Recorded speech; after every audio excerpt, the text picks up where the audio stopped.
Good evening. Good day. Good day, mates. We are live. We're live. We're on the internet. Great. Hi. Great. That's my Australia. I'm Australia-ing now. Good day. Right. Welcome so to tonight's Geeky Gamer Podcast. Thanks, Natalia. What was Natalia's last name? Natalia Cline. Cline for being. I just noticed that I was a bad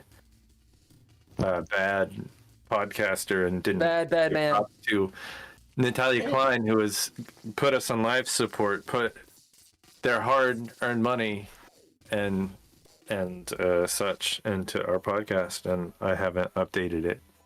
That's on the Patreon. On the Patreon. That's really the most important thing. I mean, we could just talk about how great our Patreons are for the whole night. Tim Roberts, Patreon. Yeah. Daniel Holker. Not to be confused with Dan Fulflicker.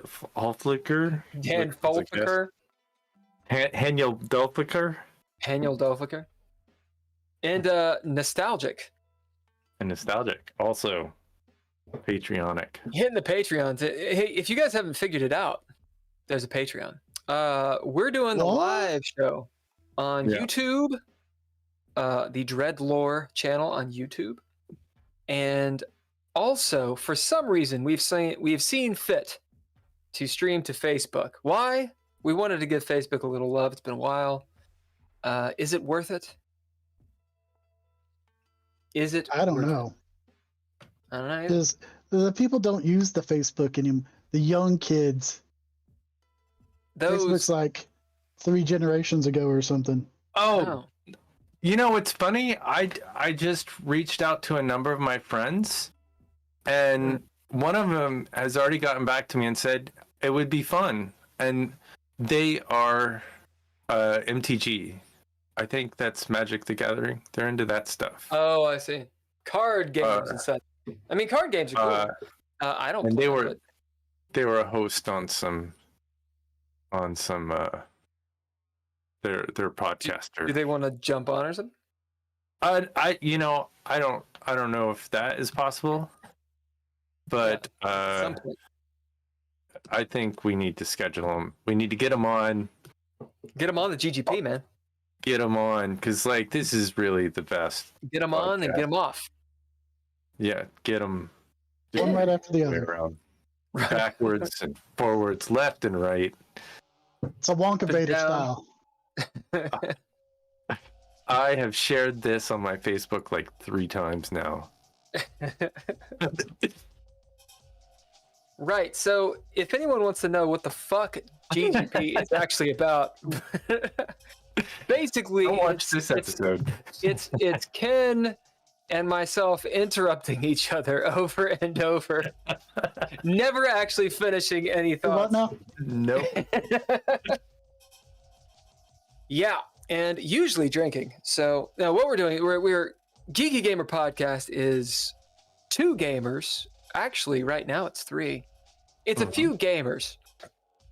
Most often Ken and Bill, myself, and then Drizzle will jump on, and the Dreadies Cast, who invite creative guests to casual conversations, intimately casual, about whatever they're geeky about, with a focus on stories, tabletop role-playing games, filmmaking, video games, content creation, and lore.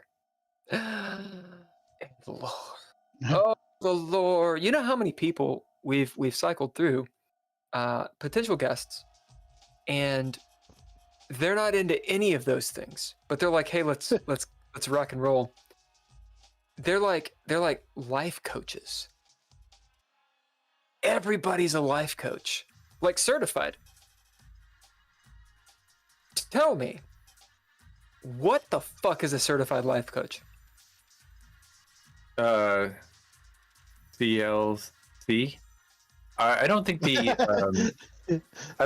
the alt-right has come up with a reason to hate this group yet. I feel like these guys are safe from the alt-left and the alt-right. All right.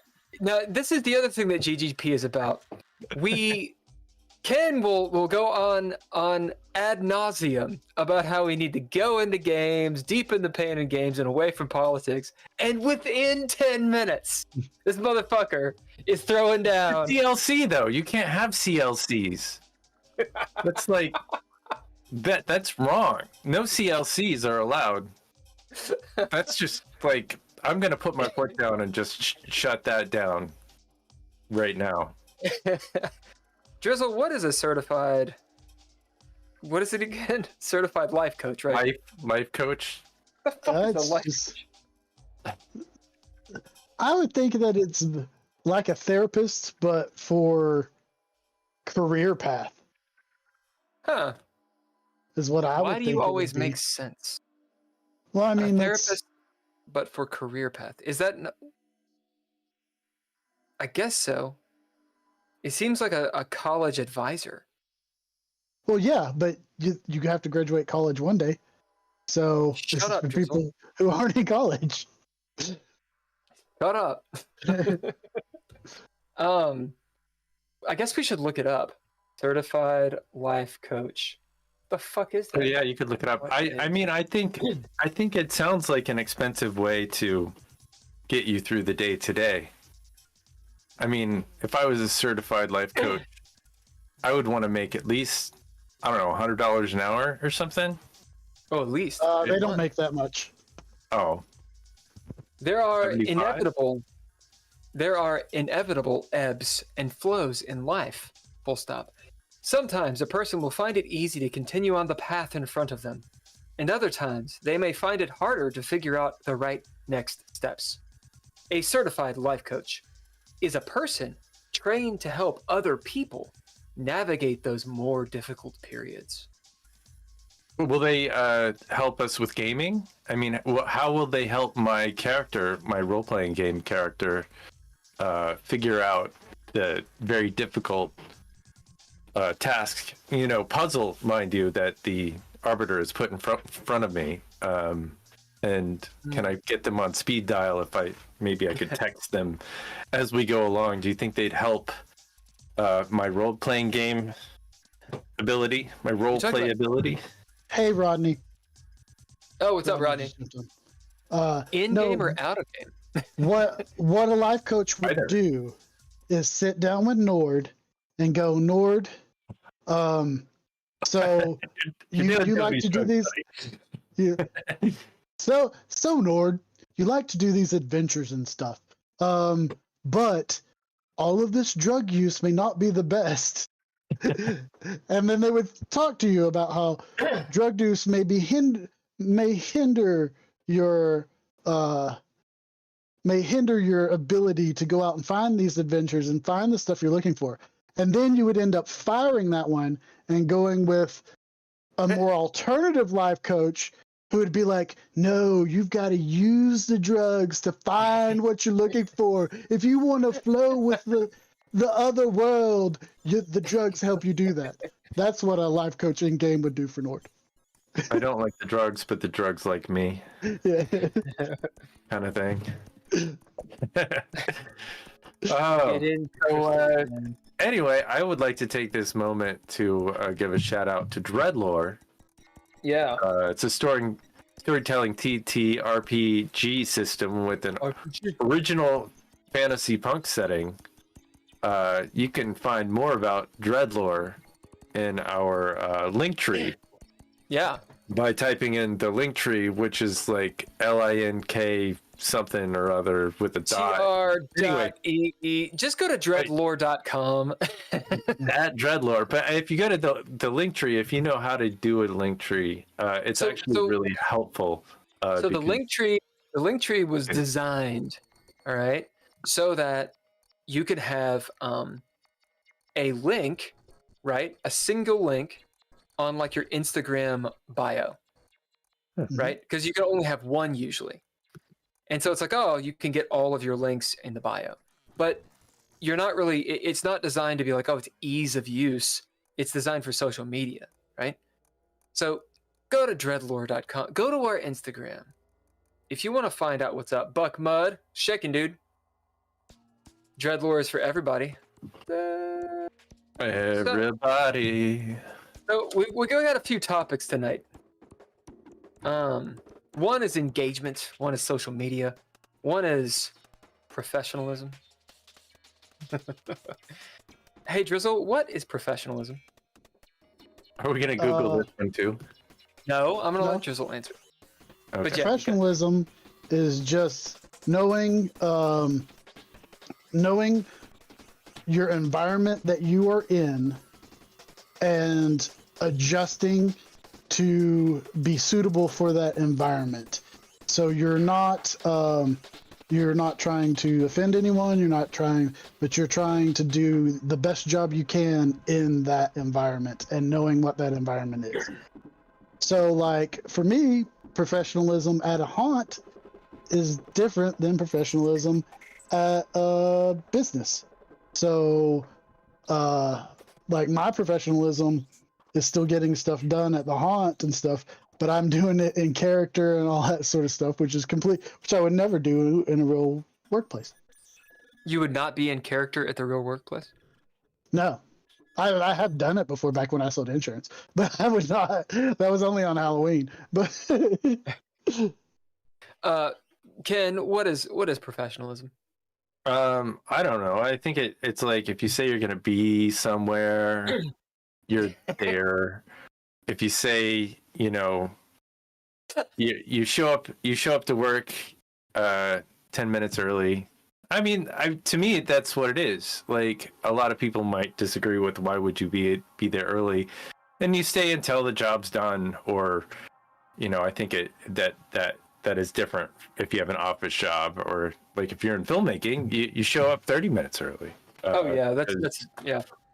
You want to make sure that you're there for the part of it. Professionalism is being aware and available and accountable, and giving your damned, giving a fuck about what it is that you're trying to accomplish and trying to complete tasks, and listening. Hey, Drizzle, about you. compare and contrast. compare and contrast what? What he just said with what you said. Well, no, that's about what I said, because he was talking about the difference between film and how you would be a professional on a film set versus how you'd be professional in business. The same as I said, haunt different than a business. So they're different. They're different, but I'm dense. Rodney says it's good work ethics. Yeah. Absolutely. So these are all things we're describing it, but what is it? Okay, I can say, all right, it's different wherever you are. It's being wise to the situation. All right, but I want a definition of the word, right? Because I'm still in the when someone says, you're professional or you're not being professional, then they still have their own definition of that. And it's just a word. I could be like, you're happy. You're not being happy. Like give me something a little more concrete. Well, according to AI, it's being on time, following the company's dress code. So it's a appearance, communicating respectfully, being honest, having a fucking positive attitude. Fuck you, taking responsibility, and helping others. AI's not smart. Okay. and probably not drinking on the job. Yeah. Right. Yeah. Wait, are you drinking Rolling Rock again? Yeah. And Ken, are you drinking out of a fucking mixing glass? Is that No, what I'm it is? drinking out of. No, this is. I won this cup. It's the Wild and Scenic Film Festival. It's a film festival that tours. I think they promote, green, forests and stuff. Not those. Not those parking purple lot. forests. Yeah, right. I think it's a film festival where usually some tragedy happens and you go. I mean, I can look it up, but Well, this is there's what some pollution happening, but there's just water. I'm not drinking. I'm not drinking. I had a beer earlier. It was tough. I can't drink anymore. Don't drink. How do you define professionalism? So saith Google, our Lord and Savior. Professionalism does not mean wearing a suit or carrying a briefcase. Fuck you, AI. Rather, it means conducting oneself with responsibility, integrity, accountability, and excellence. It means communicating effectively and appropriately. So I side with Drizzle here. And always finding a way to be productive. Ooh, side with Ken there. Finding a way to be productive. Maybe that's leaving. Maybe it's not doing something. Communicating effectively, which people have trouble doing. Conducting oneself with responsibility, integrity, accountability, and excellence. Interesting. Like Kurt Angle. What's Kurt Angle? He was a wrestler from the 90s who was all about integrity and... Oh, like boo. Integrity. Rodney says, trying to make the customer happy. No, whoa. Trying to make the customer happy? Rodney, I'm going to have to go ahead and disagree with you on there. It depends on if you work. Good buddy, I'm going to have to go ahead and disagree with you on there. But you got to think, in Rodney's line of work, that is, because he's I don't know what his line of work is. He's an electrician. Oh, yeah, that makes sense. Truth. It is good business to do that. All right, fine, Rodney, then I agree with you completely. It's also turning off the circuit breaker, I would imagine, before working and cutting out the electrical wires in the wall and stuff. That's professional, not electrocuting yourself. I guess that is professional. It's very professional. Well, and if you don't shut that off, then you have like a generator on or something, I think you juice other people's electricity. Yeah. I believe it's a two-way road. It's Rodney, is that truth? Am I speaking out of my asshole, or is that anywhere near truth? Yeah. Professionalism. People throw it around. We throw it around. Throw around the term a lot. I threw around the term today. A couple different times. So I'm doing the film. Rodney says true. I'm doing the film stuff. I'm attempting to do the film stuff out here. And there's a whole culture to professionalism in film, specifically. Sure. With people that you haven't made it. Maybe that's a distinction that doesn't need to be made. Ken, help. Yeah. Well, geez, all this water's really gone to my head. I wasn't really listening. Is that unprofessional? Yes. Yes. Well, but wait. What were you focusing on producing stuff? Because if so, that's professional as a producer, but not as a podcaster. That's true. What were you doing? You were looking online at something, weren't you? No, I was putting up the AI response for professionalism. See, he's being professional as a producer. I was doing the other thing. I wasn't really listening. I was thinking what page, how do I make this more artistically interesting? And you were talking and I was like, oh, but Bill's gonna go on for a little while about something that he's on about. And I'm talking about professionalism, you cock. I'm defining the fucking word. Buck Mud says, time for a miniature bottle of Fireball. Yeah, I think you're right. Why not just go for a regular sized bottle of Fireball?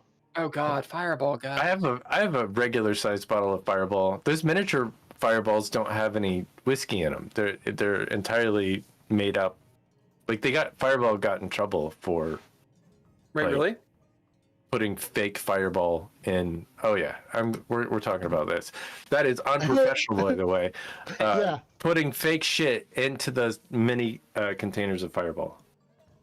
So it had a lower alcohol content than No. a big bottle of Fireball, or It just didn't have any whiskey. oh, it didn't have any at all. Yeah.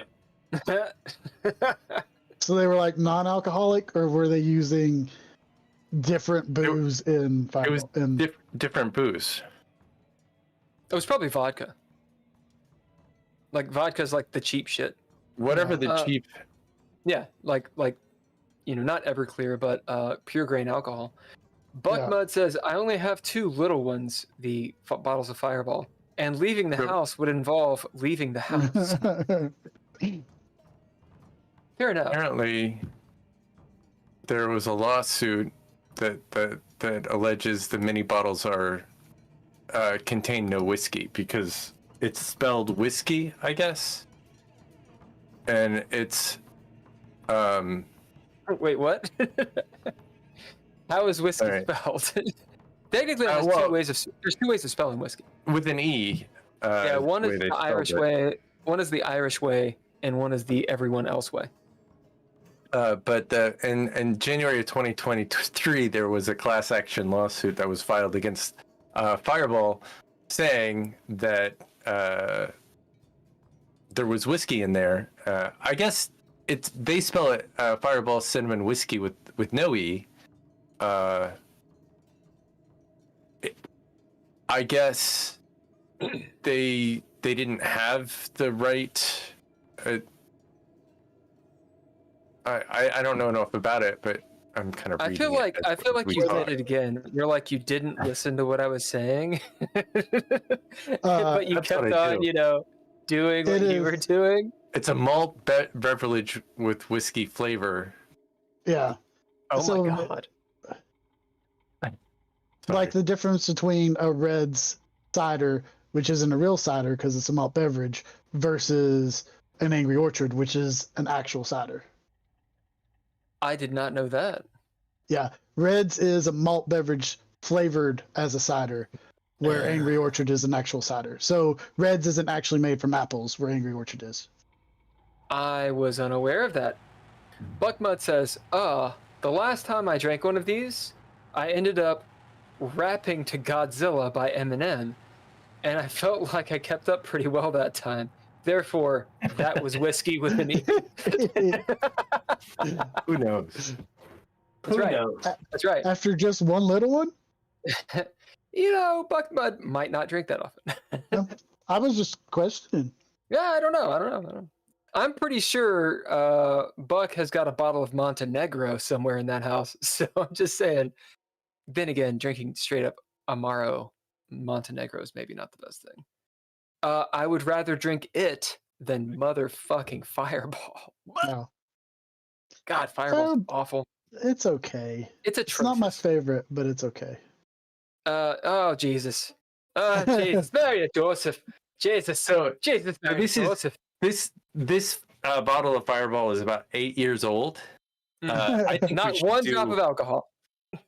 Well, I mean, it says on the bottle, so we don't get the Mandela effect because it's an old ass bottle. It says that there's alcohol in it, and it does say whiskey. It's smooth whiskey. This bottle of Fireball, whiskey. Oh my god, guys, is like probably 15 years old. This is not opened. Oh, you plebeians. The label is actually peeling off. Oh god. Oh Jesus. I feel like we should do I think it's probably illegal to do a whiskey giveaway or an alcoholic beverage giveaway. Showing your shame. I don't know if you're not selling it. I don't know if there's a problem. It depends on the state law. In Kentucky, we are not allowed to give away as a contest, as a prize for a contest. Yeah. Or auction it. That ABC, man, they want their money. Things you learn from running a charity. The bottle is sticky. To make it comes out of the factory that way. To make a long explanation short, whiskey with an E refers to grain spirits distilled in Ireland and the US. So if it's got an E, for example, bourbon whiskey would have an E. Whiskey with no E refers to the Scottish, Canadian, or Japanese grain spirits. So the Scots, the Canadians, and the Japanese do not have an E on their whiskey. Oh. Is that Buddha? So this is it's you probably can't see it because it's really old. I see the scorpion. Oh, it's And a the scorpion. snake. And a snake. So I sparkled this. This is whiskey. This is like Thai whiskey, or I got this in Cambodia. Are you sure that's whiskey, or is it just pure grain alcohol? I think it's supposed to be like a whiskey. They said it was good for, but health? This thing is. Yeah. Well, I mean, they say a lot of things about this thing, but I wouldn't drink it because they also say that shit's poisonous and might kill you. It also might have a good amount of lead in it, and so yeah, you might want to light that on fire. I just keep it just for the thing. The scorpion and the snake. I mean, it was so cool when I saw it, and I was at the border. It's like, what the fuck is this shit? They're like, oh, it's good for your libido. It's good for your health, man. Male essence. Buckmud says, whatever. I don't really drink, and I forgot about that bottle of horsey whiskey. Now I gotta go upstairs without getting caught. I want you to know that I was hoping this would happen. I'll get you ripped up and also clean axles. Oh, it'll get you ripped up and also clean axles.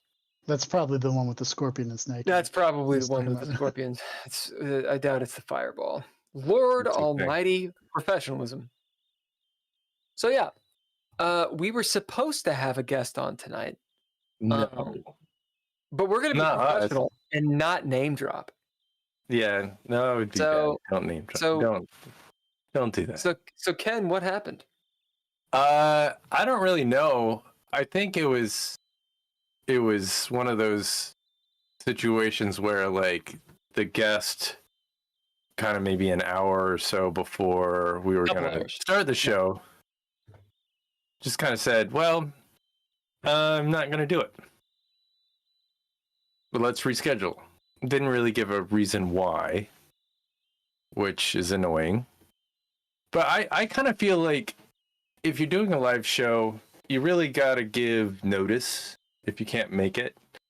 2 hours is not really notice for like no excuse. And I think it was a lot of chutzpah if you are going to say, well, I'm just going to go ahead and reschedule for a month from now. Right. and not really give any advice. I feel like one of the things is professionalism. As professionals, there should be some accountability and trust. And if you have trust for, like we have trust for our guests, and they should have trust for us to have a conversation that is constructive and to get, and so like, even if we did interview them a month from now, it's going to be difficult for us to have the trust to have them on our podcast. Yeah. So we can't, because I mean, just in my general perspective, I don't trust them. So we put them on, we schedule another time for them, and they don't show up. Yeah, fool me once, shame on you. Fool me twice. Fool me. You can't fool me again. You can't fool me twice. No, you can't fool me again. So, but I mean, I think the point is, my point is, yeah, you there's no trust, and like, what are the first questions that I'm going to ask as an interviewer? What happened last time? So, when you like didn't show up last time. So what happened? What happened there? Yeah, exactly. And then where do you get off and saying maybe like we do another one? Drizzle, what do you think? Well, I give people the benefit of the doubt more often because it could have been a situation where she had something uncontrollable, and it could have been private that she didn't want to talk about. Mm-hmm. It's true, but you know, so. I know, fairness. I mean, my answer, like, and Bill was nice, and I was the jerk in this. Like, they wrote this message. It was a nice enough message. They didn't really give any explanation. I don't know why I can't fucking talk, but my answer was no. It's been a while. Just say no. No. Right. The answer is no. The answer is no. We can't do it. Not really what I did. I didn't really say that though. You were nice. You were nice. You were really nice. You were professional. You were professional. I was not. And I was nicer. I am not nice. People think I'm nice. You think I'm nice. I'm not that nice.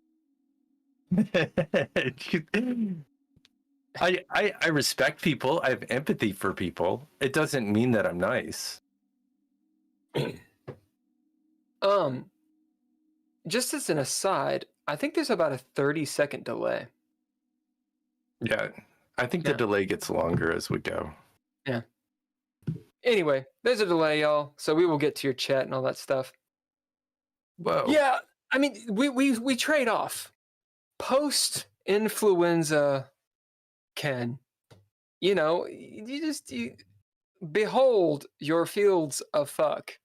Lo, how they are barren. Like you just, you don't care. And I think a little bit of that's good. Maybe a lot of that's good. Is that professional? Drizzle? You have no fucks? No. Come on, Ken. I don't think it's well in the majority of businesses, no. What about the podcasting businesses? The podcasting businesses? I don't know. Maybe you want to give some fucks, because if you're not giving any fuck at all, then why are you interviewing guests at all? Right, because we're making a lot of money off. Yeah. No, I mean, but we have to, like, as podcasters, our goal is, like, we give the most fucks. When we have a guest on, it is our job to give a ton of fucks.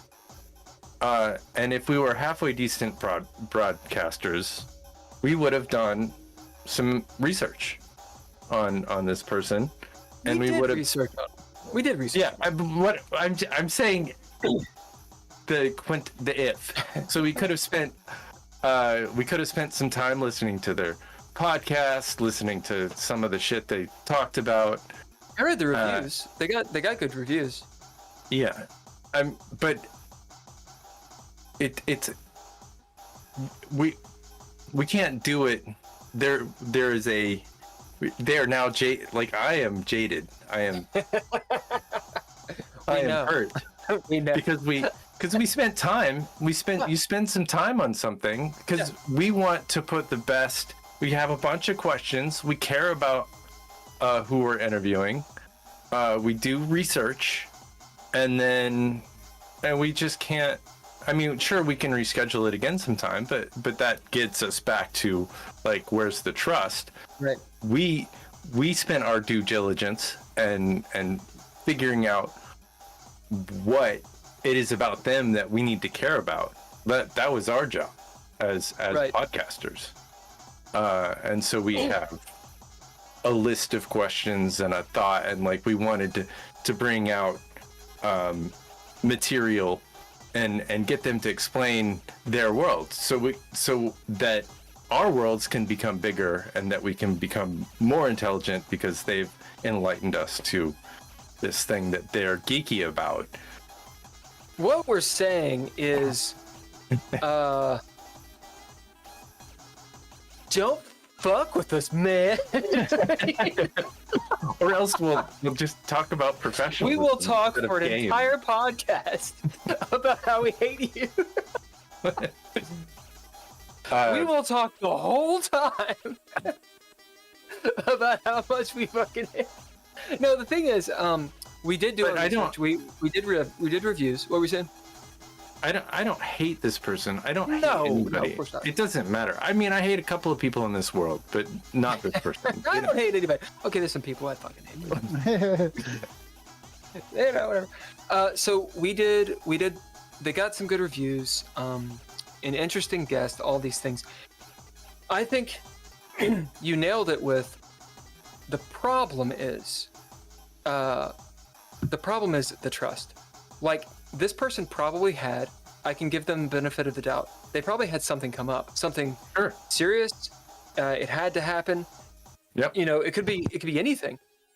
And this is a podcast they're not getting paid for. There's all these reasons, rationalizations, etc. All of that is doable. All of it's doable. Yep.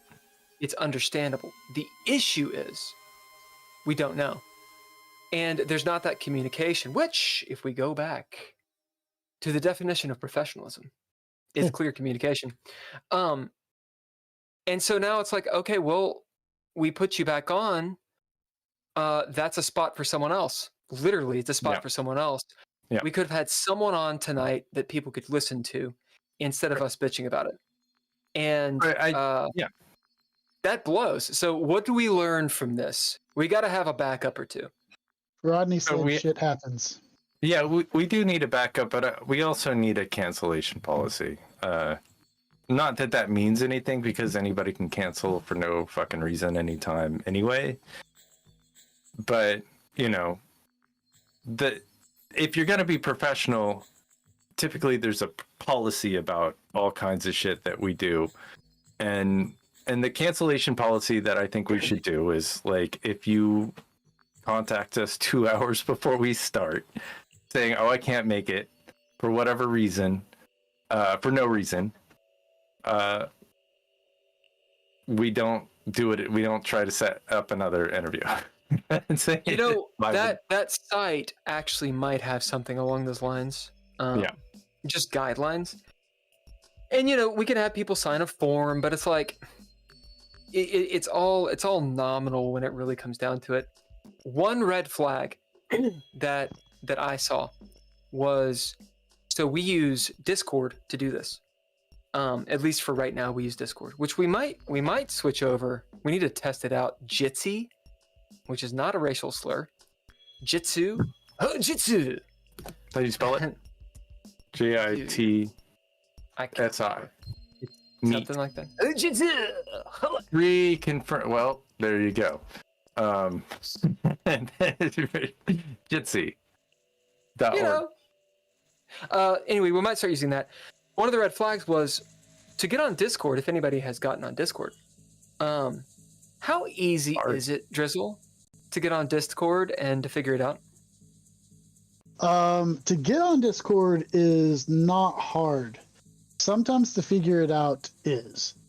It did take me a while to figure out Discord when we first started using it, and now they keep changing it. Like on the phone, they've moved the whole message thing, so it's not in the same place where it was. Like if I message you versus the channels or whatnot. But it is, once you get it down pat and figure it out, it's not hard to use, and it's not hard to sign up for. But when I first started, like the difference between channels and messaging and all that sort of stuff was a little confusing. But like I said, it wasn't hard it doesn't take too long to figure it out. Discord is a lot of customization, a lot that can go on. And so we probably need to, for the podcast, for the GGP, maybe going to Jitsi Meet or something. Apparently it's a pretty good one. It's essentially Zoom. And for right now, it's free. Zoom. You know, and there's no time limit, which is really the big deal.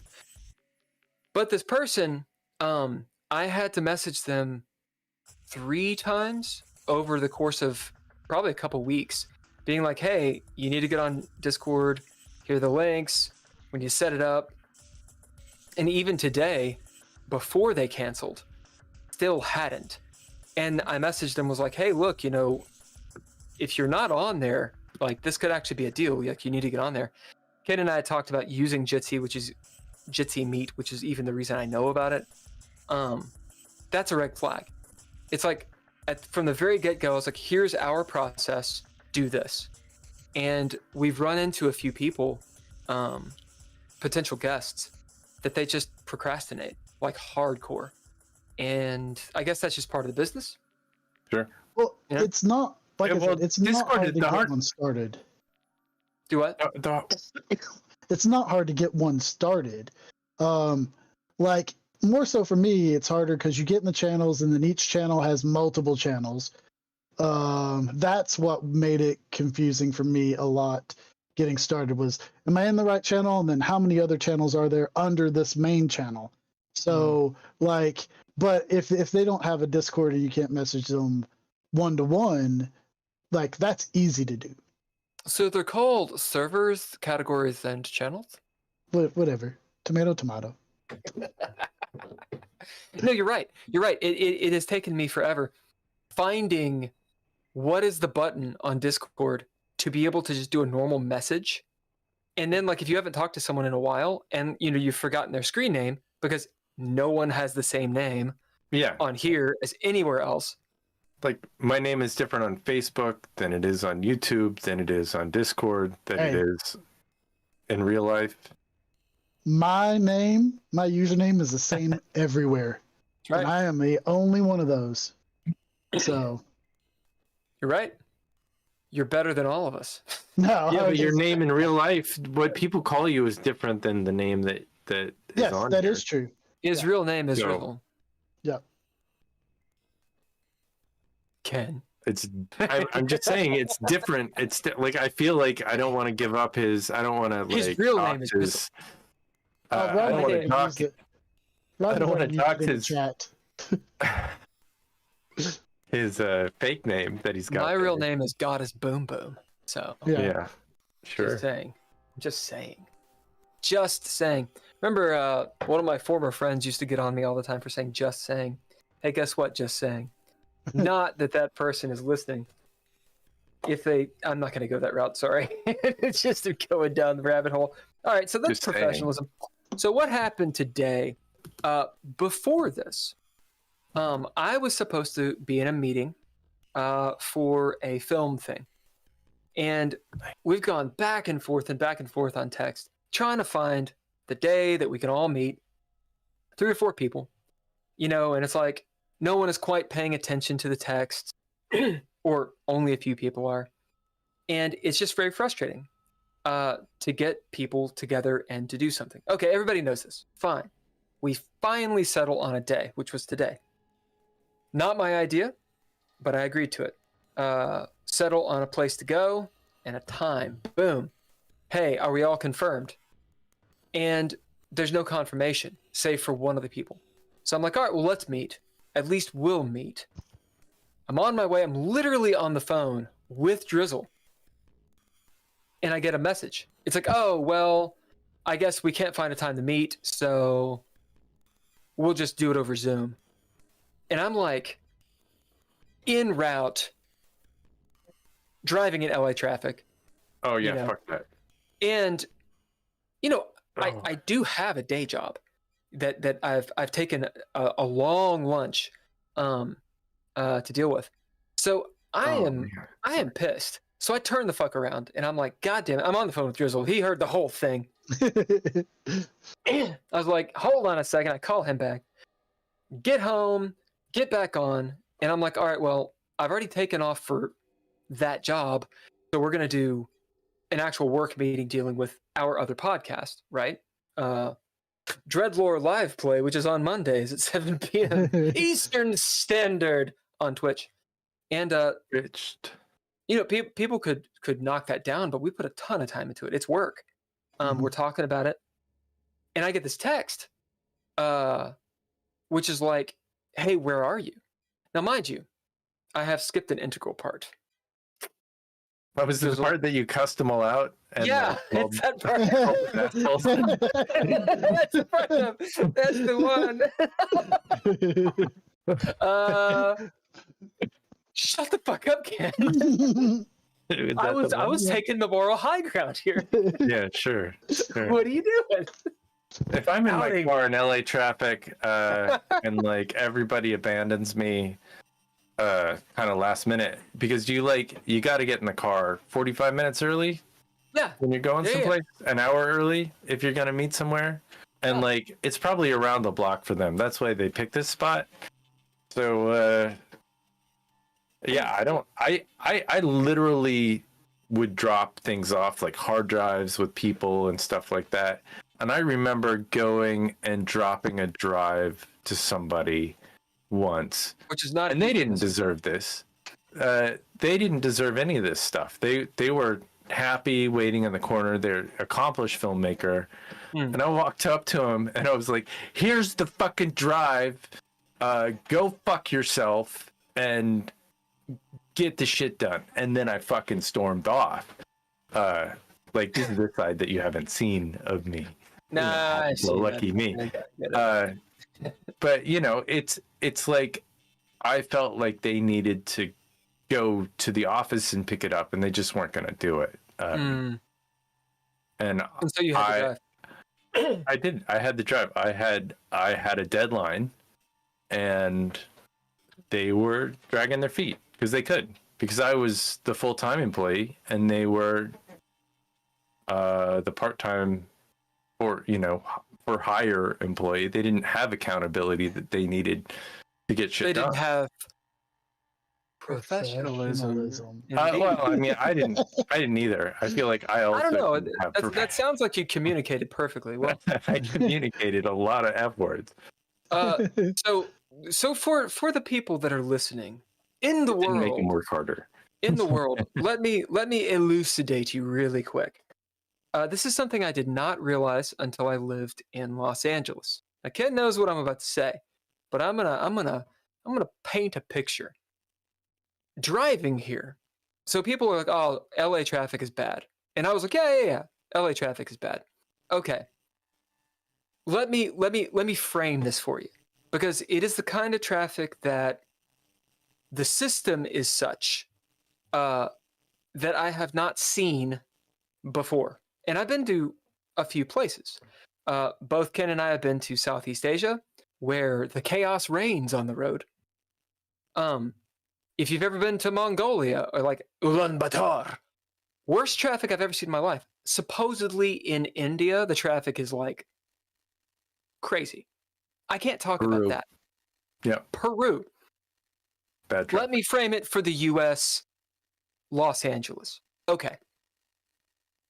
In our hometown in Kentucky, in Lexington or Richmond or whatever, Drizzle or Ken, how long would it take you during rush hour, okay, to go 3 miles?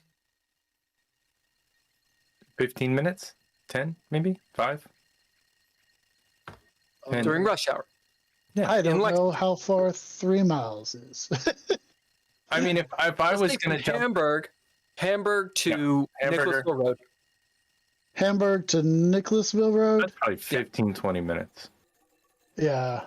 I mean, okay, so me going from Hamburg to Tate's Creek Road during rush hour would take me 30 minutes. Okay, so 30 minutes. And about how far is that? Go on. Well, if you took even if you took Man of War, you just make it. I mean, you wouldn't do that. You'd cut down the back way and get onto Newspaper Road. I don't think it would take 30 minutes. I think it would take 25 minutes, maybe. That's going from. That's not necessarily Hamburg. I'm going from Winchester Road. Okay. To Tate's Creek. So it's a little bit longer, but I was just estimating. According to the Googles, that is about 6.5, 7 miles, depending on where you are. So for anyone listening in the world, we're talking about, the metropolis of Lexington, Kentucky. Yeah. Horse capital of the world. Anyway. Yeah. So about 6.5 miles. Okay. For the people that use kilometers, that's like 15 kilometers or something. All right. It says right now, so it's around 7 or 8 o'clock. 15 minutes. So during rush hour, let's say 30 minutes. Yep. Let's say it takes 30 minutes.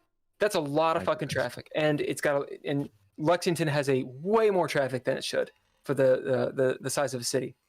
All roads That's do. 6.5 miles. Let's call it 6 miles. Okay. Okay. In Los Angeles, Ken, how long does it take to go 1 fucking mile In your car? in rush hour? In your car? Yeah. Oh, I don't know, maybe an hour, maybe 45 minutes. It for real, like people don't believe it. It for It real does. can take forever.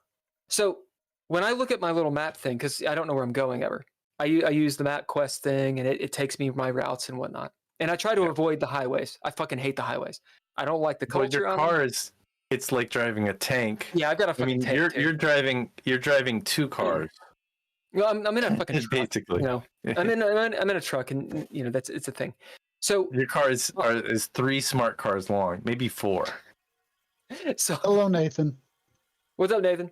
So I'll be like, okay, I'm gonna drive to this place, and that place is, let's say, 2 or 3 miles away. Straight up, I don't have to get. You know, you're driving.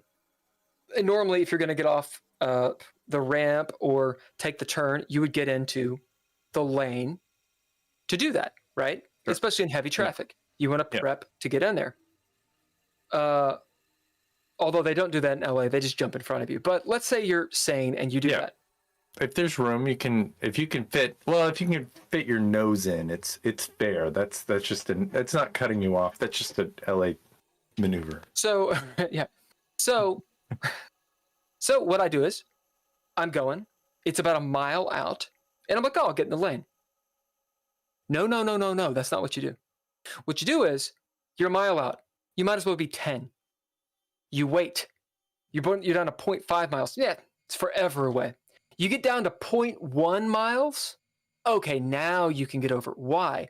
Because it's seriously going to take 10, 20 minutes, like, per mile. It's insane. And then when people are gone, driving here is fine. What is my fucking point? I'm on my way. I'm on my way, yeah, to this meeting. I get this message. I'm like, Yeah, fuck that. fuck, Drizzle, I'll call you back. Come back home, set up with Drizzle, get the work call going. And I leave a message, which is essentially this. To so-and-so, go fuck. To so-and-so, I think it's really unprofessional that you cancel this meeting 20 minutes before we're supposed to have it, when it takes literally 20, 30, 45 minutes to get there. And I've said several times, you guys know I'm long-winded. I communicate. I got shit going on today. You did. I got shit going on today. But they're not paying attention, or they don't care, or whatever. They don't care is the answer. And I'm like, They it's don't care about unprofessional. you. They care about whatever. Like, I don't know why that situation would ever pop up. There's no reason for that, other than like they're fucking with you at this point. And Well, that's the way I would feel. That's the way I would feel. that's how I did feel. Yeah. And then to one of the people that I know, I was like, look, because I actually know one of them. And I was like, look, I'm pretty salty about this. It's not like my world is crashing down, but Sure. we've been jerking around so much. I took steps for this to happen. So literally this wouldn't happen. And I'm pretty pissed. Like, I don't want to work on this project now. Yeah. This person, and go on. why would you? What have they done? Okay, you get up to the day when you spend all this time preparing for whatever. You get up to the day when everybody's Well, supposed to bring I canceled equipment work. and do Like, I things. literally canceled work, You cannot trust them to show up. if you rehearsed your lines and knew your lines, if you put time into writing something, if you put time into getting equipment together, like, you can't trust them to show up. And that's like the most important thing. Like, through hell or high water, some form of communication. And then this happens. I'm talking to Drizzle. We're doing the work meeting. I'm on a call, and I get a message that says, "What are you fucking talking about? There's got to be a miscommunication here, because we've been talking. You haven't seen the messages." And I'm like, are they lying? Surely they're not lying. Is there something technical going on? What's the deal? And they're like, "Oh, I've been trying to call you all day." And I look at my phone, and I'm like, "You haven't been trying to call me all day. You called me like once or twice, like 30 minutes ago, when I was, literally In the at car, work, driving. on a call." Yeah. So what happens is, screenshots, indeed, the two group text messages are different, and I can't put it together. Basically, one person's and another person, it's like they're having a conversation in the group, and then these people are having like, they don't match. Something is going haywire. So it actually is a misunderstanding. Yeah. And all things are going to be all right. I will state, I should not have played my hand of "I'm pissed," but I had. Everything was going to be all right, except then this person goes, "If anyone's being unprofessional, it's you. Because we're all here, and you're not here, and you're calling us out, and obviously it's your phone," and goes on with it. And I'm like, and I literally say this, I'm like, well, honestly, I was about to come until you said that. Yeah. So, who's in the wrong? I will put myself nestled deep in wrong territory in this. I lost my temper. If I had not done that, probably nothing would have happened. I'm going to claim that. That's all on me. Yeah. We haven't even started the fucking project yet. Yeah. And I think this is the situation. We are trying to meet to talk about the project. And the first thing that happens is finger pointing. Yep. I think that like, that's not a good situation. I think it's not. I don't think you have a situation with the group that you're being included in all ways. Because you should know. You should have known all of what they said. I think the fact that you're volunteering probably to do this is not a paid gig. No. I think the fact that but it's not paid for causing, yeah, but it's pissing you off. And does it need to be production? Yeah, production emotions run high. But if you're in a production doing a thing, and you lose your temper or something like that, yeah, that's unprofessional. If you're like trying to set up a meetup and it's this painful, I can only imagine how infuriating you might be when it gets down to details. Drizzle, what do you think? No, especially at the end when they started to blame you. That's where you'd be like, you're the end point, because it's even with technical difficulties, and they knew that there were technical difficulties, for them to go, "Oh, that's your fault." It's not your fault. It was technical difficulties. They should be more understanding at that point. So, I think Ken went to go get water, but I think he can still hear. I agree, especially since it favors my side. I do understand. I understand, I came in hot, being like, you're unprofessional. I mean, I'm the one who pointed the finger first. Right. And then to the person that I actually know, I attempted to be actually a little bit more communicative and being like, hey, look, I'm mad about this. Not like we're done, but I'm mad about this.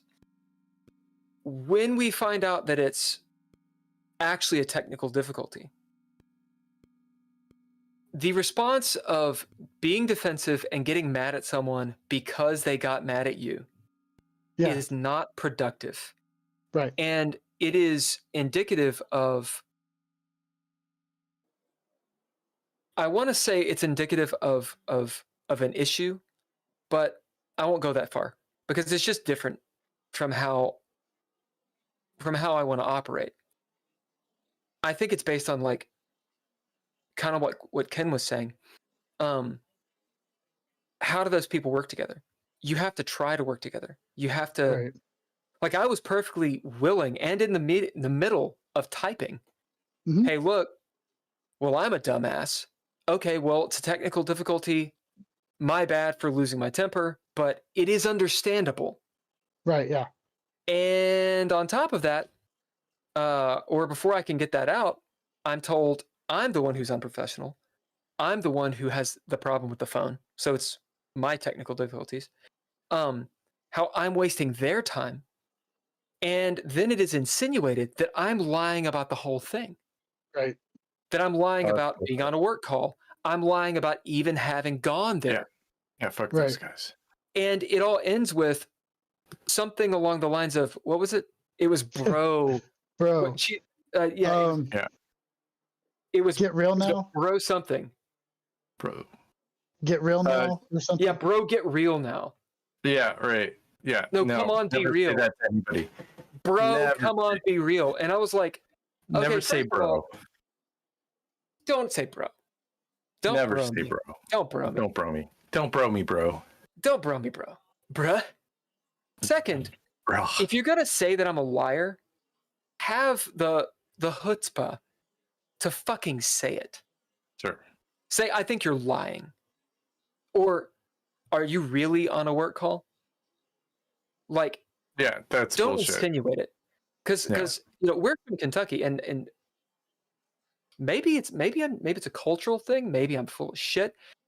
But telling someone that they're a liar or inferring that they're a liar, where I come from, that's fighting words. Yeah, that's beyond. Don't fucking say that. You're shitting on my word. Mm-hmm. Yeah, but your word as a Kentucky person, and somebody's word as another place person, they mean different things. And I do have to say that the one thing, and I disagree with them on every single aspect except for this one thing, because they're wrong. They're just flat out wrong. And because of what they said, I wouldn't want to work with them, and what you've been through, it doesn't matter. But if you lose your temper for a second with anybody in LA, it's over. It's because like that, they're used to that. That is something that they see that once. Being in LA means like fucking dealing with it, because like you become automatically wrong. You become Karen, or they need to have a male term. Kyle. Yeah, you become Kyle. And Kyle is always wrong. Karen is always wrong. And I think Karen's, the people who I've named Karen are totally cool. I'm just talking. You're going K-Ron. Yeah, I mean, I'm Ken, so like it's not easy for me. I mean, I watched the Barbie movie and I was the villain, and I don't think that's fair. I felt demonized. I'm just Ken. I'm doing what I can, I like to sing and stuff. Well, you're right. Saying how you're mean, so. but the thing is like, You can never lose your temper, even if you're pissed off. If you lose your temper, that means they win. It doesn't matter if you're right or wrong at that point. Always. Well, I think that's what I ran into today is this idea of what happened. So I'm dealing with people that, I'm a programmer, so what happened matters a lot to me. The order of operations, because that's how I think. Yeah. But for some people, what happened, what was said, doesn't actually matter. All that matters is the present. Right now, let's get past it. Let's just get it done. And there's a strength in that. There's something mighty about that. And those two countries combine to have another. My point. It takes work for that kind of relationship to operate. And I think today was an example that it's not going to. Sure. But you were also put in a pretty impossible situation where you felt like they were fucking with you. And yeah, I did. Your phone I really did. basically showed that they were fucking with you. And it's really hard to tell. Well, and then we share the screenshots, and it's obvious that their screenshot doesn't have my text. Yeah. And my screenshot doesn't have theirs, but the other person can see both. Yeah. And so then there's this pointing of, why didn't you call? And I was like, I was on a work call. Well, that doesn't make any sense, because how could you be doing this when this is happening? I mean, you're being unprofessional. And I'm like, yeah, but there was I'm a liar. There was a person that had all of the information. I mean, on the screenshots, it looks like there was a person who's on both of them responding to both of us. Yeah. So. Yeah. So maybe it's that person. I do know that your phone is not great at texting. Yeah, I found totally. It could be my fucking phone, but with all of this knowledge, it seems like the rational thing to say is, oh, so it really is a misunderstanding. And it's also understandable that people got pissed. Sure. Let's get past it. Also, but the film that they're going to make is going to fall apart. And here's why. No, let me tell you why. It's going to fall apart because there's no central source. Nobody's accountable to get everybody involved. Right. This information needs to come from one person. It could be agreed on by everybody, but somebody needs to make the call and the choice. And that shit doesn't need to happen day of. That, this meeting needed to be settled a week ago, not today. Right. It needed to be something and it was. Or go on. Spontaneous. No. Well, I mean, if it was, it sounded like it fell apart. Yeah, it was settled, but then not everyone was paying attention. Or if they were, it wasn't in the text string. Mm-hmm. And so... And did they show up? As far as I know. Yeah. But by that point, it was too late. And then they were like, this entire time you've been wanting screenshots and arguing, you could have already been here. And I was like, look, you're not my fucking mom. You're not my dad. Don't belittle me. It's okay that I'm pissed about this. And it's understandable. No, it's okay. You literally have the proof. Yeah. That said, if I just shut the fuck up from the beginning, it would have been fine. It would have been fine. It's true. It's true. Nothing would have happened if you just kind of shut up. I mean, that's always the case. Less is more. It's always more. If she kept going that way, she'd been right to the center of the labyrinth. Yeah, she just stay. You're like David Bowie wanted her to get there. That was the whole point. Like, you need to get here so we can get married. That was what he wanted. He wanted to see her. He liked her. That's the relationship curse. And that was Jennifer O'Connell. Jennifer Connelly. Jennifer Connelly. Yeah, me too. I wanted to be at the center. I mean, if I had a way to get her to run the most direct way towards me, I would let her do that. You even tried Don't to get veer it, off didn't the you? path. Listen, Jareth, that's his name? Yeah. It's Jareth, right. He's a complex guy. He's got a cod piece, all right? Yeah. Yeah, slap that baby, make him pee. Or smack that baby, make him pee. You're completely wrong on those lyrics, though. Anyway, the relationship curse, the idea that you got two people that are mad, and yet they're mad at each other about the way something is going down, when in reality, they want the same thing. Sure. They want the same goal. Like, it's like when someone gets mad at you because you did not hang out with them. They actually want to hang out with you, but then you get mad at them for being mad at you. And yet, you guys actually do want to hang out. You're friends, or you're dating, or you're whatever. But then it becomes a thing. So, how do you work together? Right? Maybe we should get a life coach. Fuck.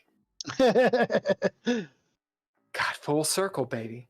Full fucking circle. Oh, and by the way, Ken, just so you know, I have sung Magic Dance live at karaoke before. So. Oh yeah. What is the lyric? What's the lyric? It's not slap that baby. It's watch out, baby. It's been years ago since I sung it. It's watch out, baby, something. But I had done it. No, it's not Make 'em Pee. It's not a good song to sing at karaoke because it's like 11 minutes long. Yeah, no, it's not. It's not short. I like the dance, the Magic Dance. That's so good. It's a good song. I like the song. That's one of those things. One of those things where you hear the words and you're just kind of like, oh, baby, Make 'em Pee. I think it's really, we always get in trouble when we don't have all the information. And we protect ourselves. I have been on both sides of this situation many times, and expect to be in a situation where I'm on both sides of this situation in the future. Like, this is a common human condition that happens all the time in games. I would imagine as well. It's not just in podcasts about games, but like in real RPG games where like people, have issues with organizing when they're supposed to be at a place and a time. So, I mean, I've definitely been on both sides of this, and this is a common thing that, like, how do we do better as humanity where we can make sure that, this stuff doesn't happen. Well, there's this entitlement. Yeah. I think I know what you're talking about. If I'm off on a tangent, then let me know. I think there's an entitlement that can go really, really dark, to the very dark depths of doom, if it goes too far. Doom. To be right or wrong, to be on the moral high ground or not.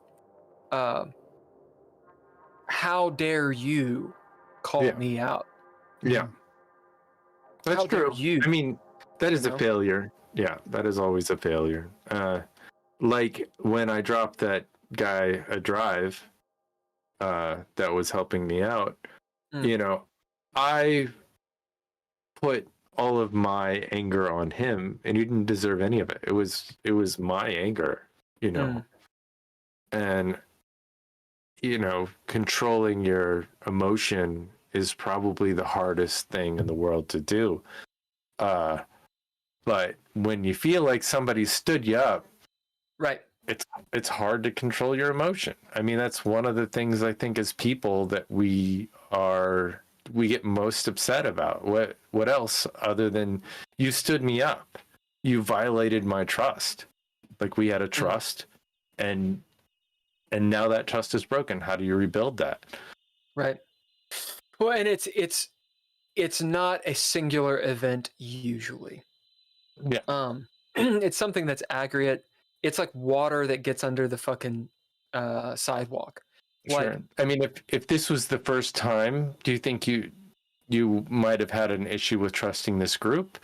Do you think you would have reacted this way, or you would have, I would have had more leeway because you can get a little bit bludgeoned, a little bit here and there, but because we've been tugging of war for the past week or two, because in the past it's just been ghosting or conversations like, I don't like being on the phone. I don't like calls. I'll do it, but it always takes forever. It's always a 2-3 hour conversation. Yeah. Oops. No, not you. Well, it's okay with us. Oh, it's okay with us. It's okay with us. It's okay with Drizzle and me. Yeah. Okay. But that's the thing. Phone calls, it's like you're like the stereotypical like 90210, like with the cord phone twirling around your fucking finger forever. And I got a problem with time management anyway. With a text, it's like, listen, just tell me what it is. And let's meet up, let's commit. We will meet. We will talk. This had been a conversation for a while. And I had voiced what I just said, and it was met with not a rebuttal, with just oh yeah, well, I do calls, so. Yeah. And so there's this little sort of abrasions. And that mixed with, a technical difficulty, let's chalk it up to that. Sure. Just kind of makes it blow up. It's like, yet again, this is happening, and none of you guys are taking any accountability for it. And they're like, oh yeah, well, we're here and you're not. And I'm like, the little group mentality is not going to work. Yeah. Bandwagon. No, it makes sense that I'm mad. And it should be, hey, look, it's no problem. Just come on over. But it wasn't that. Yeah. And is that such a big deal? With everything else, it's like, well, clearly you just don't really want to work together. Yeah.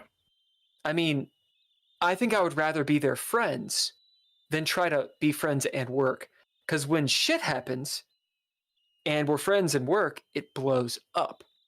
Yeah. I want to be friends and I want to work. Yeah. Very few people, like with Ken, you and I, we can work and be friends. Yeah. Because we can talk through adversity. Sure. And well, we also, but again, that goes back to trust. I mean, I think if you trusted these people, you wouldn't have gotten angry with them. They gave you reasons to get angry prior to this moment. I'm guessing. I've heard very little, but a little about. I mean, you've been talking about this group, I think, for a month or something, or is this a new group? I don't know. You've talked about some group in the past, and I tried to listen. Sometimes I don't do a very good job of it, but I think the point is that it was the lack of trust. And they obviously don't trust me. And they don't trust you either. Yeah. And so that's when you look for other. That's why we don't have this guest on again, because we can't trust them. Right. It's not that they're bad. They didn't do anything necessarily all that wrong, but it's not a good first foot. And right. And if you don't show up to the interview at the restaurant, they're not going to hire you. They're not going to hire you to bus tables because you didn't show up. Unless you change your name. Or, I don't know. Say, oh, that was my cousin. I don't know. We have the same name. It was my doppelganger. Yeah, right. Yeah. But you don't get second chances. And that's, if you give second chances, that's good for you, but you're going to get screwed. Not every time. Some people, there are legitimate reasons why it didn't work out. But I've found more often than not, second, third, fourth chances, it's just going to lead to more of the same. And you're going to run into this issue again and again and again because people can't get their shit together. And I've been that person. I've been on the other side of this. I've been, I fucking forgot. I just forgot we had a meeting today. I'm sorry. This is not normal for me. And I know it's not normal for me because I show up. But I've done that to important things that I've missed. And what happened? I didn't get a second chance. I didn't get a do-over. People just move on. There are a lot of people, and mistake or no mistake, there's not enough time in the day to spend in your life to spend the time, hoping that this time they'll get it together. I think. I mean, that's Drizzle. If you fire someone for being drunk on the job, and you give them a second chance, you have to fire them the second time when they're drunk on the job as well. That's from experience. Yeah. And they've asked for a third time, and I'm like, no.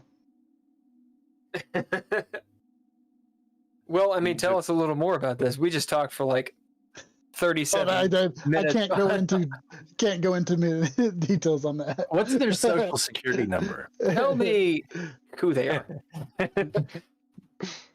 Yeah, so it gets into professionalism. Like, was I unprofessional today by texting these people in the group and saying, look, I think you're unprofessional for canceling this meeting suddenly and inconveniencing me. It's a waste of my time. And They didn't salty about it. They got together. And I'm salty about it. And I said, I don't want to work on this project anymore. Yeah. No. Is that unprofessional? Is that unprofessional of me? And this is all due to It's not. It's not because you're protecting yourself.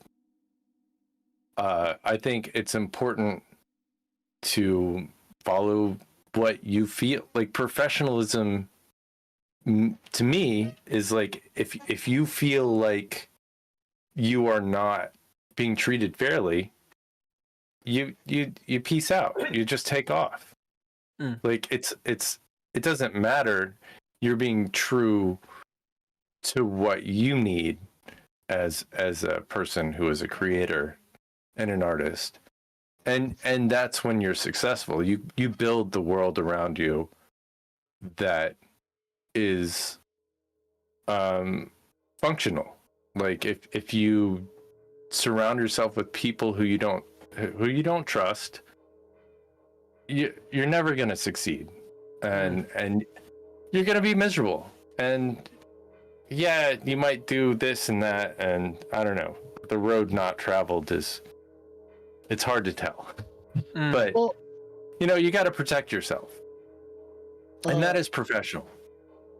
The one thing that you're in saying this you're not mentioning is, as you were there, you received a text saying, let's reschedule it because we can't get together. So that's when you got the text on the way. Right. I got mad when I got that. So literally there was a text that didn't seem... See, there's something fishy. It could just be group text mayhem with iPhone and Android. That could be it. Because I was sent screenshots. And there's quite literally none of my shit and none of their shit when they were talking to me. And yet the conversation continues. So it looks like a big misconstrued what. But it's literally, hey, are we good? Yeah, we're good. I'm on my way. Suddenly, boom. Okay, well, we'll just meet on Zoom. Yeah. Boom, we'll meet on Zoom. And I was like, are you fucking kidding me?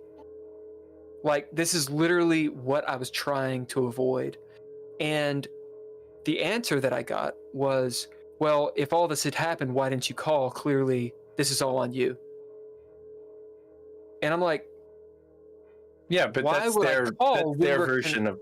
We're talking on the text, and from what I'm seeing, you're not talking. I thought this person had ghosted. So they're like, well, why didn't you call? It's like, well, why would I call? You know, also, I'm driving, I'm talking, I'm doing a meetup thing. Like, I've got a lot going on. Yeah. So how do you deal with that? How do you deal with that? Well, You protect yourself. The FOMO, man, the fear of missing out is strong in Los Angeles. Because of course you want to be a part of the project. I don't like that part of this thing wasn't discussed with me. This actually started out as my project. Yeah. Something that I had taken over from someone else. And I was trying to make it work by including a few people. And then I got thrown onto a voice or a text thing with a bunch of people. And I was like, oh, we're all doing it? Okay. Not discussed with me. And then it's we're going to make a whole new thing. I think it's a situation of too many chefs in the kitchen. Yeah. I think that's actually maybe the root of this. I said that before. You muted. Something happened when you moved. It cut out your mic. Your mic has been cut out. Can't hear you. Ken's gone. Can't hear you. He's gone forever. It's when you started to move, it quit. Oh, you're back. But you're almost back. Yeah. Twist the cable. I bet it's a cable thing.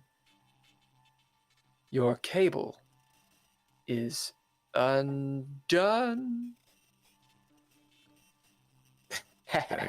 Oh, you're back. What? Really? Oh, You're yeah. back. So I just started saying fucking. Yeah. That's what brought it back. The power of cursing. The power of hate and anger. I'm guessing my mic got switched over or something. Anyway, I think what I was saying before I got so rudely interrupted was, and it goes back to trust. Yeah. And I'm gonna keep saying that, you know, they switched the game on you. It sounds like you had one game plan and you had an idea, and they took over and wanted to do something different. It's a different thing than what you had initially planned. And I think that if you're not finding that joy, and if you're not willing to give it some elasticity, you're gonna fail at that as well. I mean, I don't know. It seems like maybe this group is not. What I would do in the future is make sure that your communication systems allow you to, synchronize your fucking watches and shit. Yeah. Well, you have to agree on a way to communicate. Yeah. And that is ground zero. One of the problems here is one of the people is like, no, I only do calls. And it's like, if that person is only going to do calls and really only pay attention to that. And so I'm working with this other group of people, and we do our best to accommodate each other.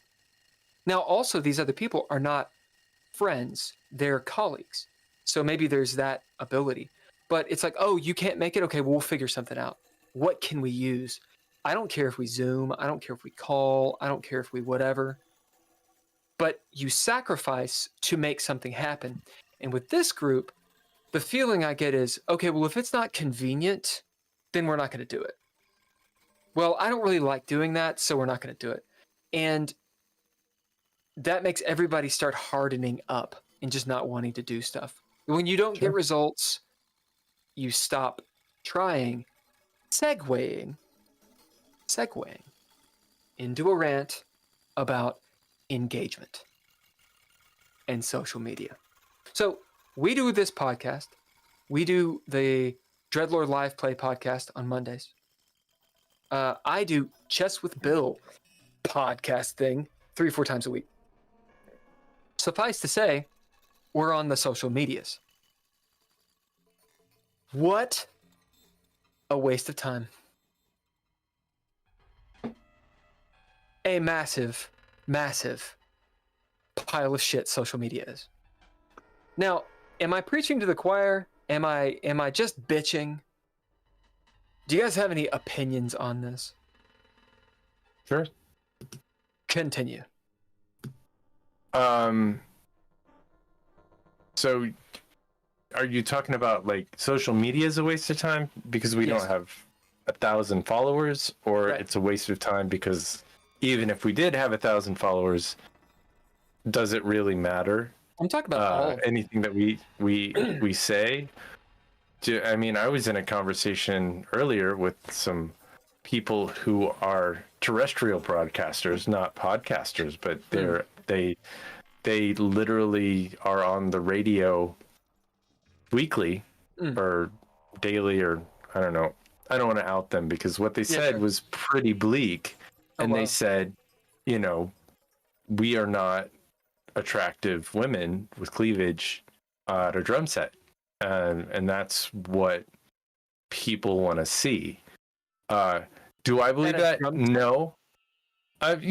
We're not an attractive female Twitch streamer. Oh, I see. Right. My response to that is we need to be compelling. We need to get to the point, and we are very obtuse. So we ourselves as broadcasters could really file down some of the content. I don't know. Put your comment and like give us your comments. Tell us what you think about how obtuse we are. If you enjoy it or not, that's up to you. And thank you for listening. But so we could definitely use, but we also have to play their game. We have to That's be the on hard part. social media. Yeah, we have to put the tags in. We have to engage with our community, which we don't do. We have to build relationships, which we're trying. We're starting. You have to have somebody who does it full time these days. But Um, we gotta post like our shorts. We See, I don't haven't think so. posted. See, I don't think so. We haven't. I don't think so. But we were getting 2,000 views a month, or not a month, a week, or however. We're getting 2,000 views during a period of time, and now we're down to like 400 or 500 views Right. during amount of time. But we kind of ghosted ourselves a little bit. It's also interest. Like we don't have, if we're not talking about something that people care about, they're not going to listen. If we don't have somebody famous on here, they're not going to listen. You know, there's all these things where that we don't necessarily do it, and it's all a lie, and it's all true. I mean, because really, what makes something viral? We don't know. So I mean, I think we're our social media. authentic selves. Social media. Yeah. This I'm gonna go back to my statement.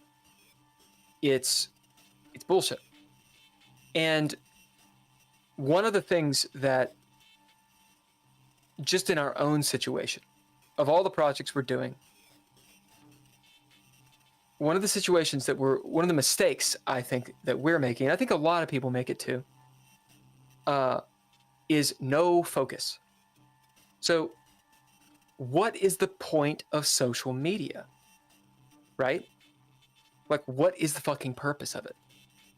It's a dopamine response. It's instantaneous gratification. It's to get you from this moment to the next moment. Like, I deleted Instagram off my phone, and do this occasionally for a lot of these apps, because it's a time suck where you're like looking at this image or, you know, engaging this conversation, it's a time suck. That's the point. It's a dopamine, like we get off that little dopamine response when we see a new image. It is a cheap way to get a little bit high. Drizzle. It's just a time waster. Basically, like literally, I sit here at work, and while I'm waiting for something to load, I'll pull up Instagram and look at a post because I'm waiting for something to load and to kill the time while I'm waiting 35 seconds for for this web page to load or whatever I'm doing. I don't think it is a waste for advertising. I know at the Haunt, we don't do any advertising except for we put up 3 billboards and everything else is online. We used to do radio ads. We used to do that sort of stuff, and it's just not. Now, what do you do do? anything. So we get to Radio ads don't do anything anymore. No, not anymore. And going to, so I go, well, which I, oh, by the way, one thing, March 5th, or no, March 4th, I will not be here, because I'm going to, that's the Transworld, which is the big haunted house convention in St. Louis. And we go out there, and they literally are teaching classes out there how you should forego all advertising on anything else except for social media. Yeah. Because a lot of haunts and stuff like that are just going to pure social media. And like, in all honesty, we don't spend any money on social media and do it. We just put our posts out there, and when it gets closer to, so like over the down season, we post very little, but then when we start getting close, we start ramping up posts, and it's just small, stupid stuff. That event we did. Oh, go ahead. It's just eye-catchy. It is usually short, funny videos. Yeah. And sometimes we'll do scare videos and stuff like that. But that event, that concert that Bill and I did last year, Bill doesn't know anything about what we did to promote the event. But it was like a half filled, maybe a third filled theater or something like that. We were all over the radio. We were all over. We did email bombs and stuff like that. I think there was no, if not little, social media. I mean, there were I was looking at the videos that we made to promote it. I mean, there might have been 5 fucking likes on it. But they didn't put the money in. And the reason why we don't have a bigger audience is that one of the things that we could do is we could click the promote, button on our live stream or on our media and actually pay to get more views, like many people do. I don't think we should do it, but it is. That is how you get the word out these days, because people are just on their phone, and a lot of those too aren't like you don't get what you pay for. Yeah, because that's what I'm trying to say is it's oversaturated, and sure. Basically, what I have depends on how you do it. What I figured out from some research, and from listening to people that are successful at social media. These things. First, you don't promote. It's dead. Hashtags, dead. Mm-hmm. No, in fact, I've been told, who knows if this is true or not, I've been told that if you hashtag too much, you get shadow banned. Oh, wow. That they're not using the algorithms. Basically, the golden age of Instagram going nuts and getting famous, sure, it happens, but the golden age's over. So what happens is you are rewarded for getting on there for being on there, for posting, but your stuff is only going to circulate so much. Yep. And I think it's more transparent on TikTok. If you go through TikTok, you'll note all of the videos have basically the same views. It's not across the board, but pretty much it's like, oh, you're one of those people that gets 200. You're one that get 800. Oh, you got 1,000. But the difference, what I'm saying is I've been in advertising for a long time. I do like what Rodney said, which is word of mouth. Yeah. I agree with that. Word of mouth is a huge way to get some notoriety. But, you know, if we had tens of thousands of dollars or $50,000 or $100,000 in an ad budget, literally what I would do for this podcast and for the Red Writ or Into Space is I would do very specific advertising. So I would go to a con and I'd see like, okay, this con is happening in this area, and I would advertise specifically to those people at the con, and that targeted. Very targeted advertisement. Whereas if we did, if we just paid YouTube to give our content to people, it's going to give it to people that aren't necessarily relevant or you know would have any interest. So there's an option. So targeted advertising, I mean specifically local targeted advertising is what we would do, but it's very expensive for like something like what we do. We'd be better off getting on a panel and doing word of mouth. Right. Yeah. So we're getting down to my argument, which is we've got Instagram, TikTok, Twitter, Facebook, X, fucking YouTube, all of these things, all of these platforms, they want your time and they want you to create content for free and have people on them doom scrolling. Here's the thing. The people that I have seen that are successful on these, I hear the same thing over and over and over. And it is this: focus on one. They say, are you an Instagram person? Do the Instagram. Are you Twitter? Do the Twitter. Are you TikTok? Do TikTok. Now, once you get an audience, sure, have a presence elsewhere. Sure, why not is the question. Why not? Why not? I'll tell you why not. Because it takes a fucking forever amount of time to do. It is a constant thing. Doesn't seem like it. It's like anyone who has ever checked their email. You spend an hour checking your email. It takes forever and ever and ever and ever and ever. This isn't one platform. This is all of them. So Ken, this is why I have taken a big old fucking break from social media, from posting anything. Yeah. Well, we're not posting. We didn't post our last, 3 Well, that's a separate Monday night separate thing. We're also switching. That's a separate issue. Yeah. We're also switching up the podcast to a different podcast site, which I have been putting a lot of time into that. You have. We've got 4 episodes on our new podcast. We were putting up a short on literally every one of those social media platforms. A short that you created every single day. Yeah. And the net return on those platforms was nothing. How many views? 5, very 15, short, small. Yep. Not worth it. Now someone could say, well, if you're not willing to put in the work, go fuck yourself.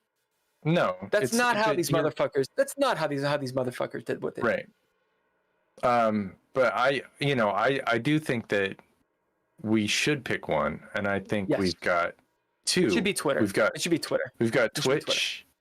No, we've got Twitch and we've got YouTube. And then like Twitter, I never figured out how to get a follower. People don't follow you on Twitter until you're famous. Twitch isn't the same thing. Twitch is a streaming service. It's not really social media. It's not really social media. that is social media. I mean, what we're doing right now is social media. We're on. I mean, we're Okay, well, on we're Facebook fucking with and semantics. YouTube, and And we're fucking with semantics here. You're either being obtuse or not understanding what I'm saying. yeah, I get what you're saying. I've been doing social media I've been on the internet social media for 25 years. It doesn't matter how 20 long years. you've been on social media Yeah. because it changes every like 3 seconds. It does. It changes every 5 seconds. I get that. But I understand what you're saying about picking one Yeah. and working that out. Because the you can't engage on multiple platforms. No, exactly. So Twitter or X or whatever you want to call it, I think Twitter I like the logo for X more, but I think Twitter makes more sense to say. I actually get engagement. Like I will like someone's thing. Yeah. And they will respond. I'll message nice. them. And they'll be quote unquote, air quote famous. Yeah. They will respond. Sure. I'll be like, hey, do you want to be on the GGP? And boom, Bill Allen gets on the GGP. Like, it's William an actual... Shatner responded to one of my tweets once. It was great. I get it. People actually respond. Instagram, it's a fucking bunch of reels. It's funny, but it's TV. And I don't care. I just don't. I don't care. I deleted Instagram from my phone because I don't engage with it. And it was just endless amounts of stuff I don't care about. People don't contact me. I've got 3 accounts for different people, or for different, for DreadLore, for chess, et cetera, and I've got like the same friends, and they just send me reels, and that's it. It's reels. There's no actual even conversation. Yeah, I sent you some reels. I thought they were funny, but what's the point? They're funny. But what's the point beyond a little like, oh, this is like more dopamine for my moment. This is like an TikTok? increased. I can't stand. I can't actually look at it. Yeah, I'm on it just to be on it. I've never seen it. Never seen it. Like, so Twitter. Twitter is the one that I use, and it's the one that I've focused on for DreadLore. For YouTube Shorts, I think the shorts look good, but we need to focus it on either GGP, which is what we're doing, or funny videos from the live play, maybe. Yeah, but focusing it on GGP is just we do this every Thursday. There's no focus to it. Not unless we want to make shorts or something out of it. And I don't make shorts for GGP. I'm sure there's a bunch in there. I was having a conversation earlier today, which is genius. Whoever develops this app where you've got 2 hours of content and you tell the AI to like, okay, pick out 10 clips and make them into shorts. Oh wow. And then aggregate that across all the socials. And it just said that's what you tell the AI to do, and it just does that. Wow. And that's a thing that people have right now. No, I'm sure it's in the process of being made. There are things that are being developed that are of that, where they take our long form and turn it into short form and searchable content.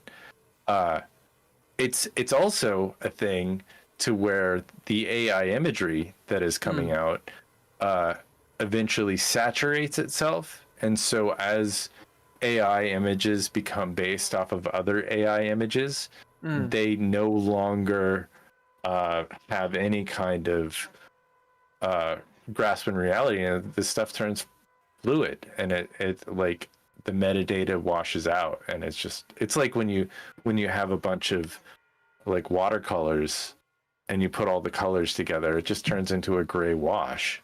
Wow. And so it just loses its consistency.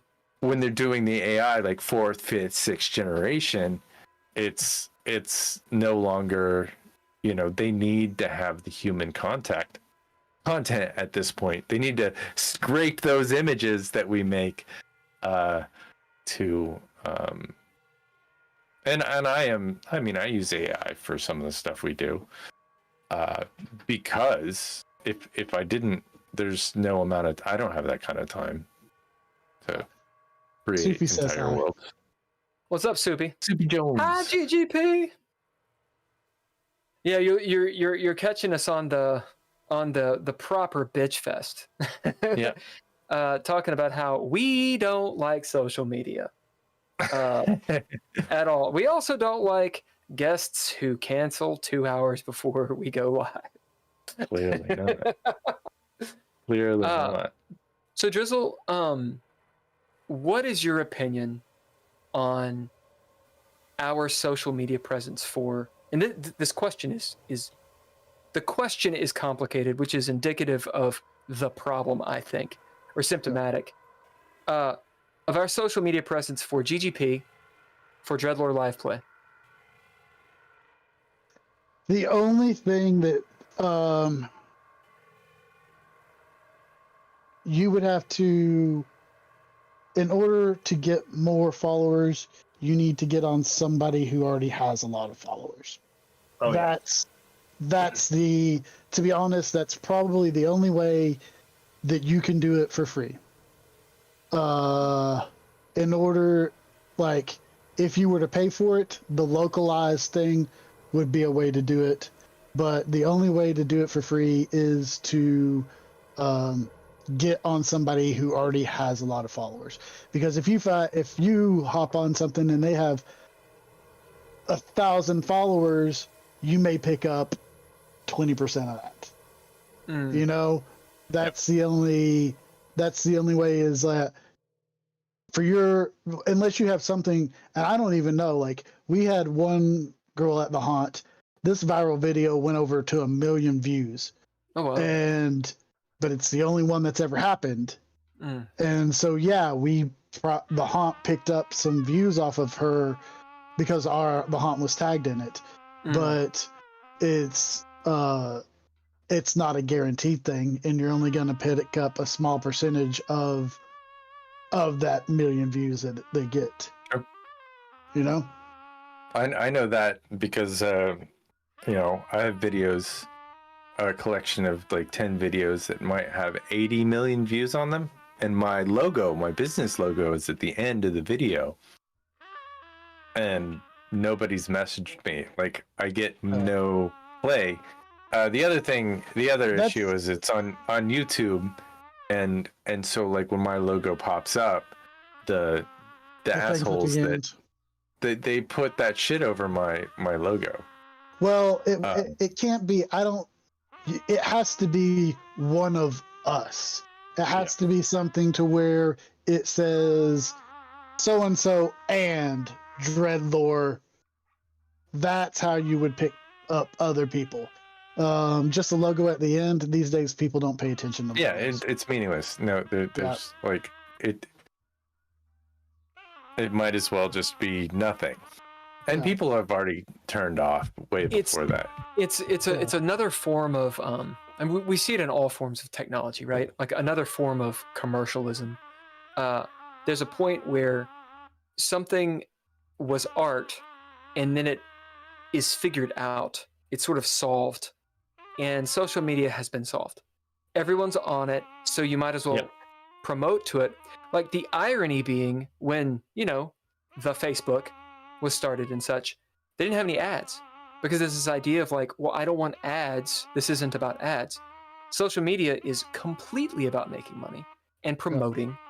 That's all it is. Buck Mud is responding to the question of, is it ever okay to show your temper in a professional situation? Drizzle, would you like to read Buck Mud's response? It depends on who you are. Yeah, good night, Rodney. It depends on who you are. I've never been in a professional situation where showing my temper would have been a good idea. Yeah, it's always bad. Unless you're a social media person and you want to show your temper, then apparently people love it. I didn't show my temper, but one of the producers of Dumb and Dumber told me that I was the most passive aggressive person they'd ever met in their life. Oh yeah. No. Oh yeah. And I was trying to help him out, but like it was It was a bad time for them. You don't have trolling skills. You don't have trolling skills. I do. You do.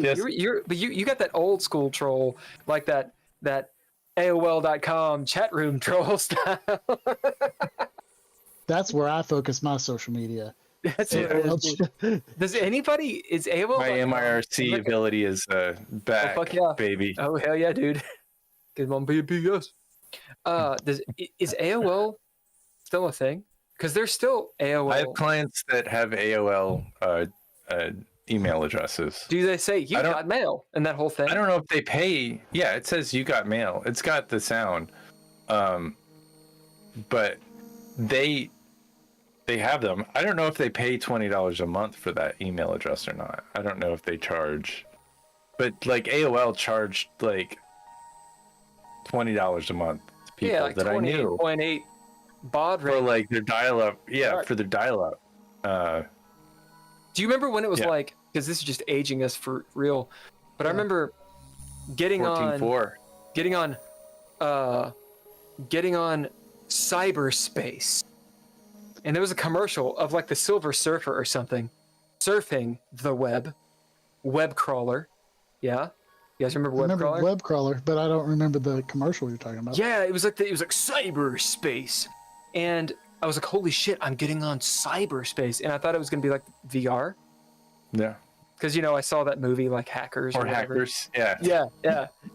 and it's like so you do the modem sound, and it's like all AOL, and my dad was like, okay, you got to be quick because they charge you by the minute.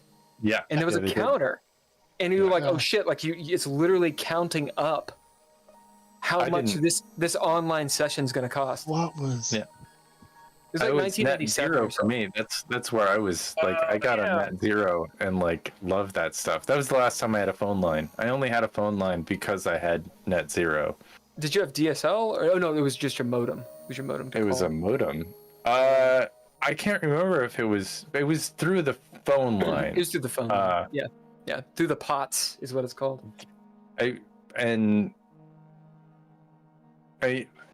definitely had watched YouTube on it because I've been on YouTube since 2006, and I don't know if I had a cable modem at that time or if I had dial-up. I think I had a cable modem, even though funny, I probably said this in a prior podcast, but we have a long podcast, so they probably they don't know this, but I got a bill from Net Zero maybe 5 years ago. And I laughed out loud. I was like, is this a scam? Like they were trying to get like some weird amount of money. I think Skype did that to me too. Like they had an old credit card or an old account, and they're like, well, no, you owe me $600 because you have a Skype account now. And I was like, you can't. Are you sure it was Skype? Was it spelled SK or SKIPE? Like, right. No. There's a lot of it them. was real. It was real, but I don't know. I think somehow they had my credit card number and I had to call it because I used Skype instead of having a phone for a long time. Right. Back in the day. Back when I worked insurance, we used to get from the yellow pages, but the logo was always like upside down or it was flip-flopped, and they were like, you got to pay for your advertising, like, and I was like, no, we don't have any ever. And somebody sent back the thing and they were like, okay, well, here's your bill. And I was like, I literally sent them an email and said, no, this is a scam. I know it's a scam. And they quit contacting me. So in the startup, which is this web series that I'm doing, the platform that they've created, this shitty web application company created, is called Skip, by the way. No. And that's the whole thing, is they're on Skip, right? And it's like horrible. I just posted the link if anybody wants to check it out. The third episode is going to drop soon. I've seen the first two, I think. I sent you the third. I sent you the third. It needs a little bit of sound on the end, I think. But Yeah, that's another I haven't seen the conversation. third one yet. You Yep. you didn't get online till 2006. Gosh. No, I didn't get a YouTube account until 2006. Oh. Which is way before anybody else did, by the way. Yeah, why aren't you famous? You were YouTube legacy. I am YouTube legacy, and I think the algorithm didn't like me then. You can go back and watch my videos on YouTube in 2006 and not But be they're confused at why. Like nobody, because they're pretty abstract musical endeavors. YouTube was really interesting.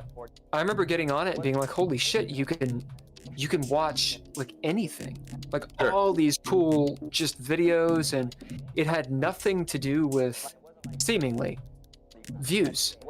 I mean, of course you want views, but there's no like benefit to it. It's just a playground of information. Right. And that was awesome.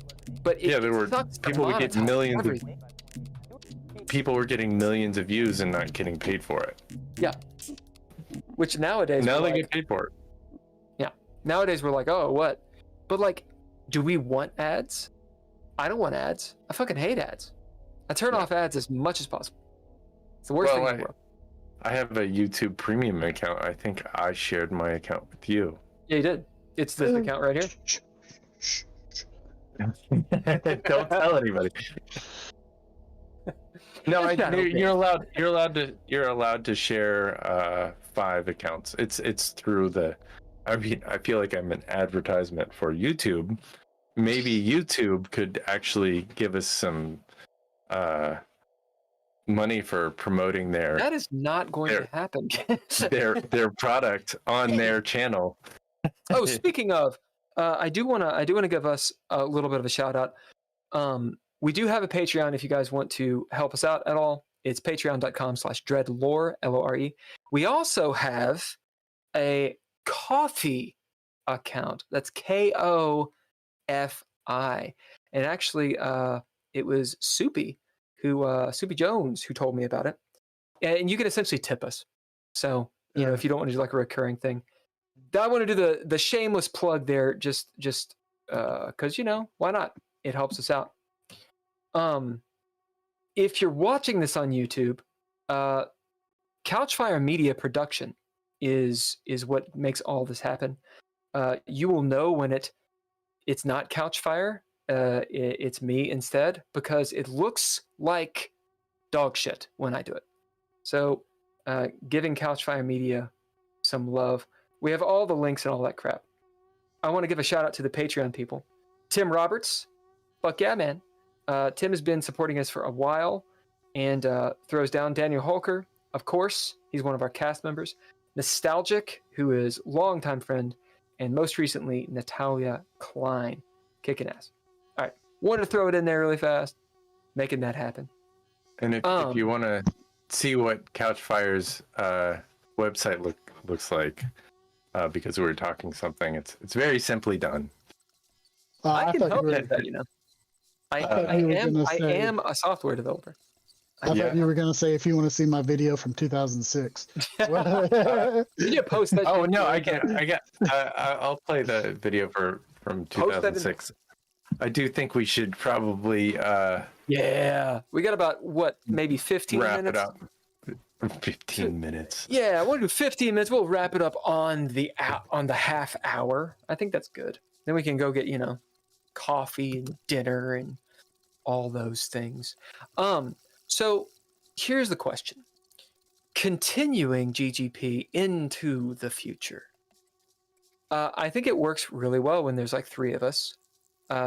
We don't necessarily need a guest, but we should strive for guests. What is the contingency plan for when and if a guest cancels or can't make it? Cannot make it. What's a good option?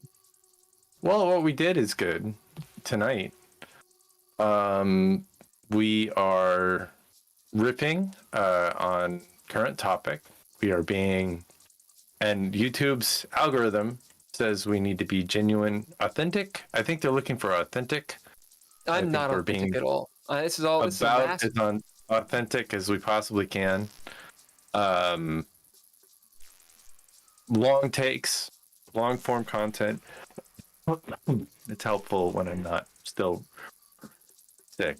reeling from the influenza. Yeah, from the flu is no joke. If you get Like the proper flu, like proper flu, like it's not a cold. It's not a cold. It's a fuck you up. The fuck you up. I'm playing the first song or the first video I made on our. Oh, you are? Yeah, it's been getting played back. And I don't know why it only has it's been up for 17 years. Just in case you were wondering how long this video has been live on YouTube. 17 years, and it has 105 views on it. Will, were you there when we made the video of we called it Mjolnir? It was basically taken off the Epic Mealtime or whatnot, where we made like the hamburger wrapped in pizza and all that sort of stuff. No, I was not around for that. That was the first video that I ever put online, but it was on Vimeo. So I don't know if Vimeo's still up. Yeah, I know, but I was like, I don't know if that's probably the only video I have on Vimeo. You should totally throw that on there. We'll do that all day.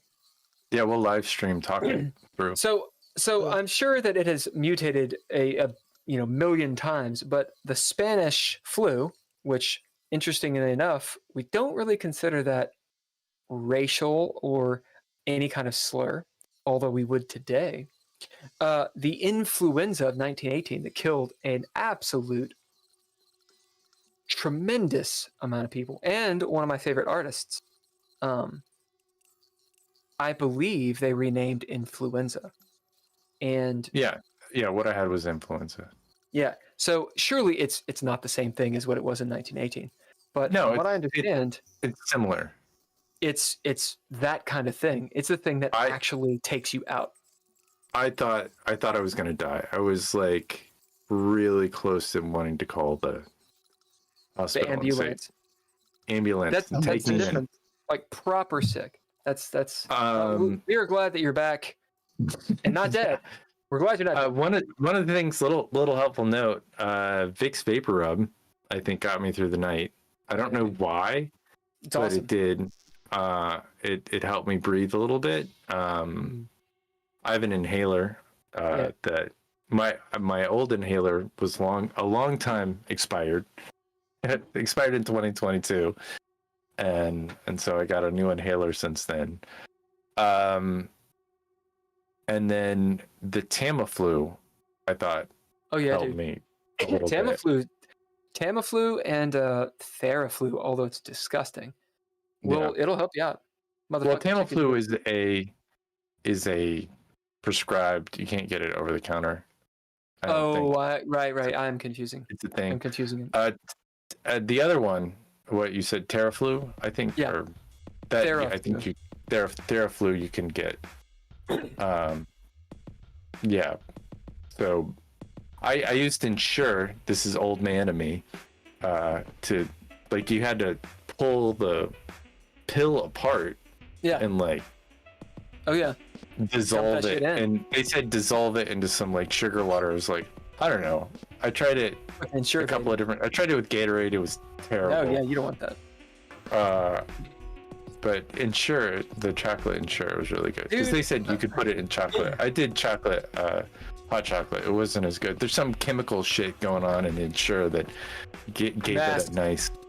Yeah. That's the deal. So, someone I knew back in the day, bartender, who lived pretty rough, packed around Ensure, the whole little crate thing of them. Because they were if you want to get over a hangover or if you feel like you're getting sick or whatever, hit up Ensure because it's full of that, and there's this other shit that you give to infants and children. I forget what it's called. Pedialyte. Pedialyte. Yeah, Pedialyte's the bomb.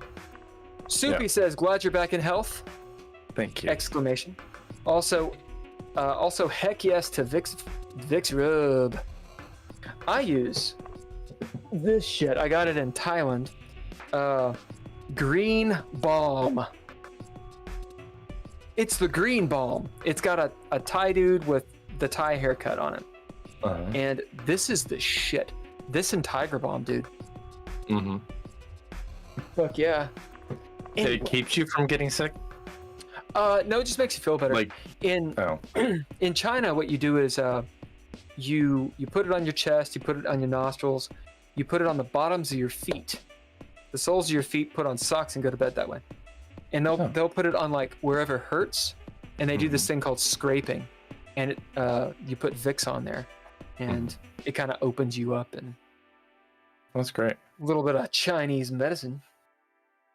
That's good to know. I know that people use essential oils to keep from getting sick. I don't know. I'm sure there's some reason that is effective, but I don't know the effective nature. My aunt swears to that stuff. She's like, I have made you a concoction of various oils and minerals, and it's supposed to ward off all the evil demons. I was like, okay. Under the falling Mercury's. Thank you. I have played actual beer pong twice in Vegas. I'm immune to everything. Oh shit! That ball went rolling across that casino floor, then straight into the beer, and I drank it. I'm immune to everything.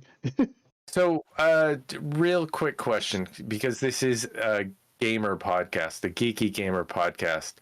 I don't know how Pong works. Do you literally drink out of the same beer as like other people drink? No, you Drizzle hit it. Okay, so the way my generation played it was you had your solo cups on your side, and you would fill them all with beer. That ball would bounce wherever the fuck it bounced. You washed it off in a little cup of water and then threw it back into the beer. Oh, is there any kind of like cleansing agent in this water? No, just water. Just plain cup of water. And the dog hair and stuff, sometimes it'd wash off the ball, sometimes it wouldn't. Nowadays, it's all water in the cups, and when you hit a cup, they just take a drink of the drink they have in their hand. Oh, yeah. So you don't have a bunch of beer in different cups. I was gonna say, even if it's bourbon, as we like to drink on the show quite a bit, that is not a high enough alcohol content to kill bacteria. And yeah. Beer is definitely not. I mean, it is definitely not enough alcohol to kill anything. And when I played in Vegas, it was actual. We had beer in those cups, and we were drinking from those cups. Yeah. Granted, the all cups were all new, but that ball right across the floor. I mean, did you play beer pong with like strangers? I guess. No. Did you order? Oh, so it was like at somebody's house? No. Are people betting on this? No. The first time we played beer pong in Excalibur, because they had beer pong set up in Excalibur, and that was probably 10 years ago. And so you went to the bar and ordered a pitcher of beer, and they gave you 10 cup or 20 cups or whatever the number is, and you went down and set it up and played beer pong. Nice. The second time was at the Link in that little bar called O'Reilly's. And that was probably 3 years ago that we played it there. And it was all friends playing, but yeah, we played it the old fashioned beer in the cup and you throw the ball into it. Yeah, I never played it. Maybe one day you and I and whoever else we can get, we'll play it. But yeah, I do like the idea of having water in the cups and drinking out of my own drink. That's how I would prefer to play it. If you don't get exposed to germs. That's what I'm saying. I've been exposed to all the germs now, so I'm Sure. immune. I'm immortal. You and my girlfriend are the same. She's like, not afraid of any germ. Well, I mean, and we grew up in the 80s and 70s, so Yeah. like we were exposed to all of the things because we were allowed to be exposed to all the things.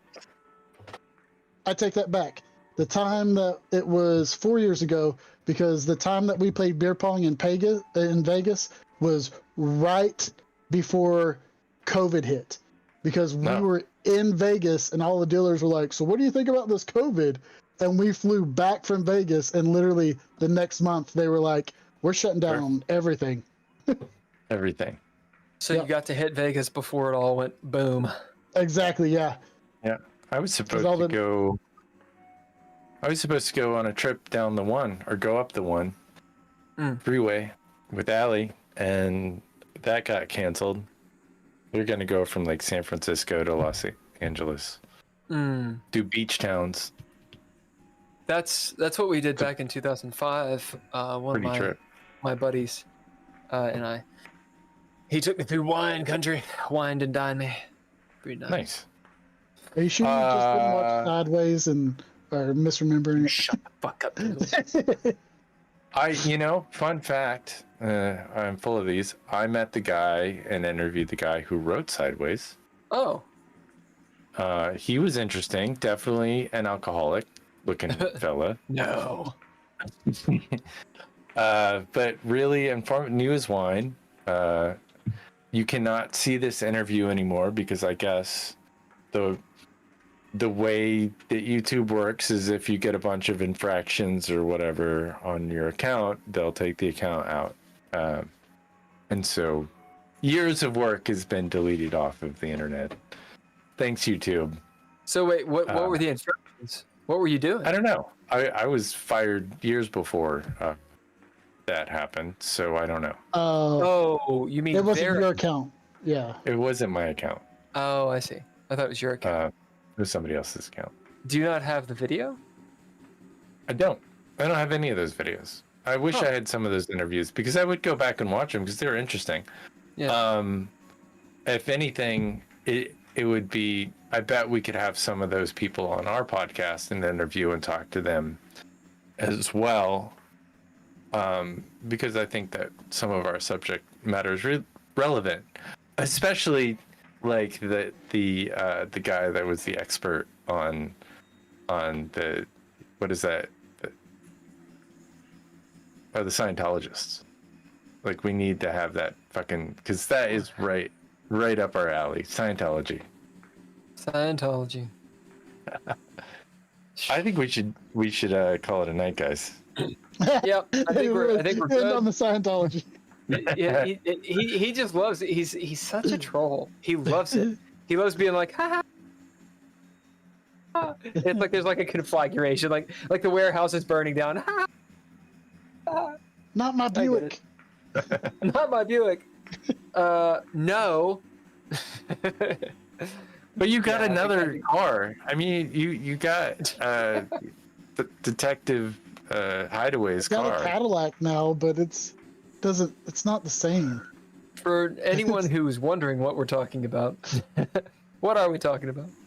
Go and watch the Red Rit. Yay, the Red Rit. Check out DreadLore live play, of which right now there's 4 episodes up. There's so many episodes we're going to be posting though, and it is our game, the Red Rit, as well as Into Space. And also our After Hours stuff is going to be on there, which is similar to GGP. After Hours is sort of like proto GGP. It's us talking about the game and whatnot. Anyway, you can check it out. It's on Spotify, Apple Music, all that bullshit.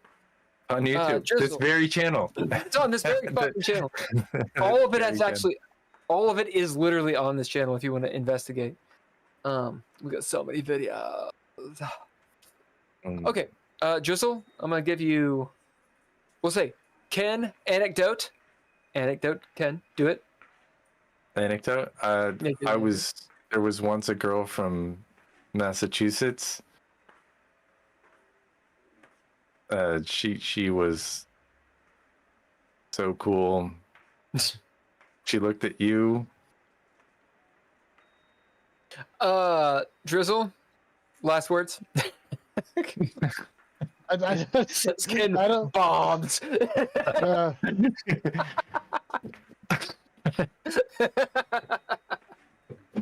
don't know. I didn't have any anecdotes. I wasn't prepared for that. I was prepared to like play the outro music. No, we gotta give Drizzle the last words. Go ahead. Soupy says they're still deciphering the DreadLore getting started guide. Soupy says, Yeah, bravo, hey. Ken. Bravo, Ken. Bravo. Soupy, I believe you got a DreadLore getting started guide as well as the core book. How's that core Nice. book? We'll do a core book read through someday. Drizzle, last words, man. Always be professional, unless you get pissed off. And then we're done. Okay. Thank you guys for joining the Geeky Gamer Podcast for the last 2.5 hours. The fancy, beautiful cover core book. Fuck yeah. If you guys want the core book for DreadLore, go to DreadLore.com. You can find literally everything there. It's got all of the contact, all that crap in the description at the YouTube, in every description you can believe. All of the links, they're all there. If you want to support us, patreon.com/DreadLore. That helps us continue doing what we're doing and improving and getting better people on here, promotion, etc. If you're not into the Patreon, you can do Ko-fi, that's Kofi, and you can tip us so we can actually, pay Couchfire Media. Hey, Couchfire Media Production, that's all the production quality you got going on. Check out their website. Again, the links. The music is all lowercase letters. Use those in your dumb fucking social media posts because it's awesome music and it gets in your head. I use it on my chess podcast. All lowercase letters. The bomb music. Check it out. Are we playing Mr. Interrupt? Pulling through. Yeah, right now we are. Yeah, Mr. Interrupt as well. Check his stuff out. And yeah, DreadLore is for everyone. Use your hashtags if you dare. Hey, chat, thank you very much for jumping on. Buckmud, Kicking Ass, Soupy. Hell yeah, Rodney was here earlier. We had a few other people. Where were they? There was a Nathan Prida? Reda. Oh, Is that? I think it's Nathan's first time in the chat. Prida. So thank you very much for engaging and joining. Do you know Nathan? No, I don't know. Oh, it's a new person. New. Yeah. Nathan, thank you so much for jumping in. If you like what we're doing, let us know. And yeah, if you guys know of anyone who should be on the Geeky Gamer Podcast, let us know. Put them in contact with us. They can contact us through the social medias. Specifically, Twitter is best. DreadLore System is what it is. You could also contact us through dreadlore.com. There's a little contact page. We are looking for people that are interesting and geeky and, don't suck. Also, if you're a Scientologist, we're looking for a Scientologist again. No. There's a guy who is an expert on Scientology that is not a Scientologist. Oh, I see. That we interviewed. That was a really phenomenal interview, and we got the most views. He would go into the lore of that shit, and it's like, oh shit, where better for us to we need to interview somebody who's knows about the lore of. If you know about the lore of, I don't remember the guy's fucking name. All the best cults, the flat earthers, the cultists. Look him out. Yeah, whoever. That dude was. Let us know. Epic. He was amazing. We'll be respectful. I'm gonna have to look up my email. All right, and that is what we got for tonight. We'll be back next Thursday. Oh, who is we got a guest next Thursday. Let me find out who it is. Drizzle, sing a song really quick. I don't know. I'm not a bard. I can't sing on command. I did that in one game, and it was on my birthday, and it was at Chad's house, and we played from like midnight to like 6 a.m. And I was a bard and was going to continue the character. I don't think the game ever played again after that. All right, I got the guy's name. No, okay, hit it. Well, the guy that I'm thinking about, it'd be a big get for us. I see. For next Thursday, well, let me get through this. For next Thursday, we're going to have our guest, Tyler Foley, on. You can check him out pretty much everywhere. He's got a pretty big social media presence.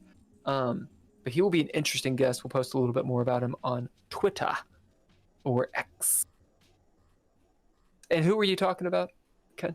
Oh, this guy is, for if you're into this sort of thing, into Scientology, if you're thinking about joining up, maybe wait a second and visit this journalist's website. His name is Tony Ortega. He was the former editor of the Village Voice, and he's written about Scientology since 1995 and released a book in 2015. It was about, I guess, a harassment of Paulette Cooper, entitled "The Unbreakable Miss Lovely."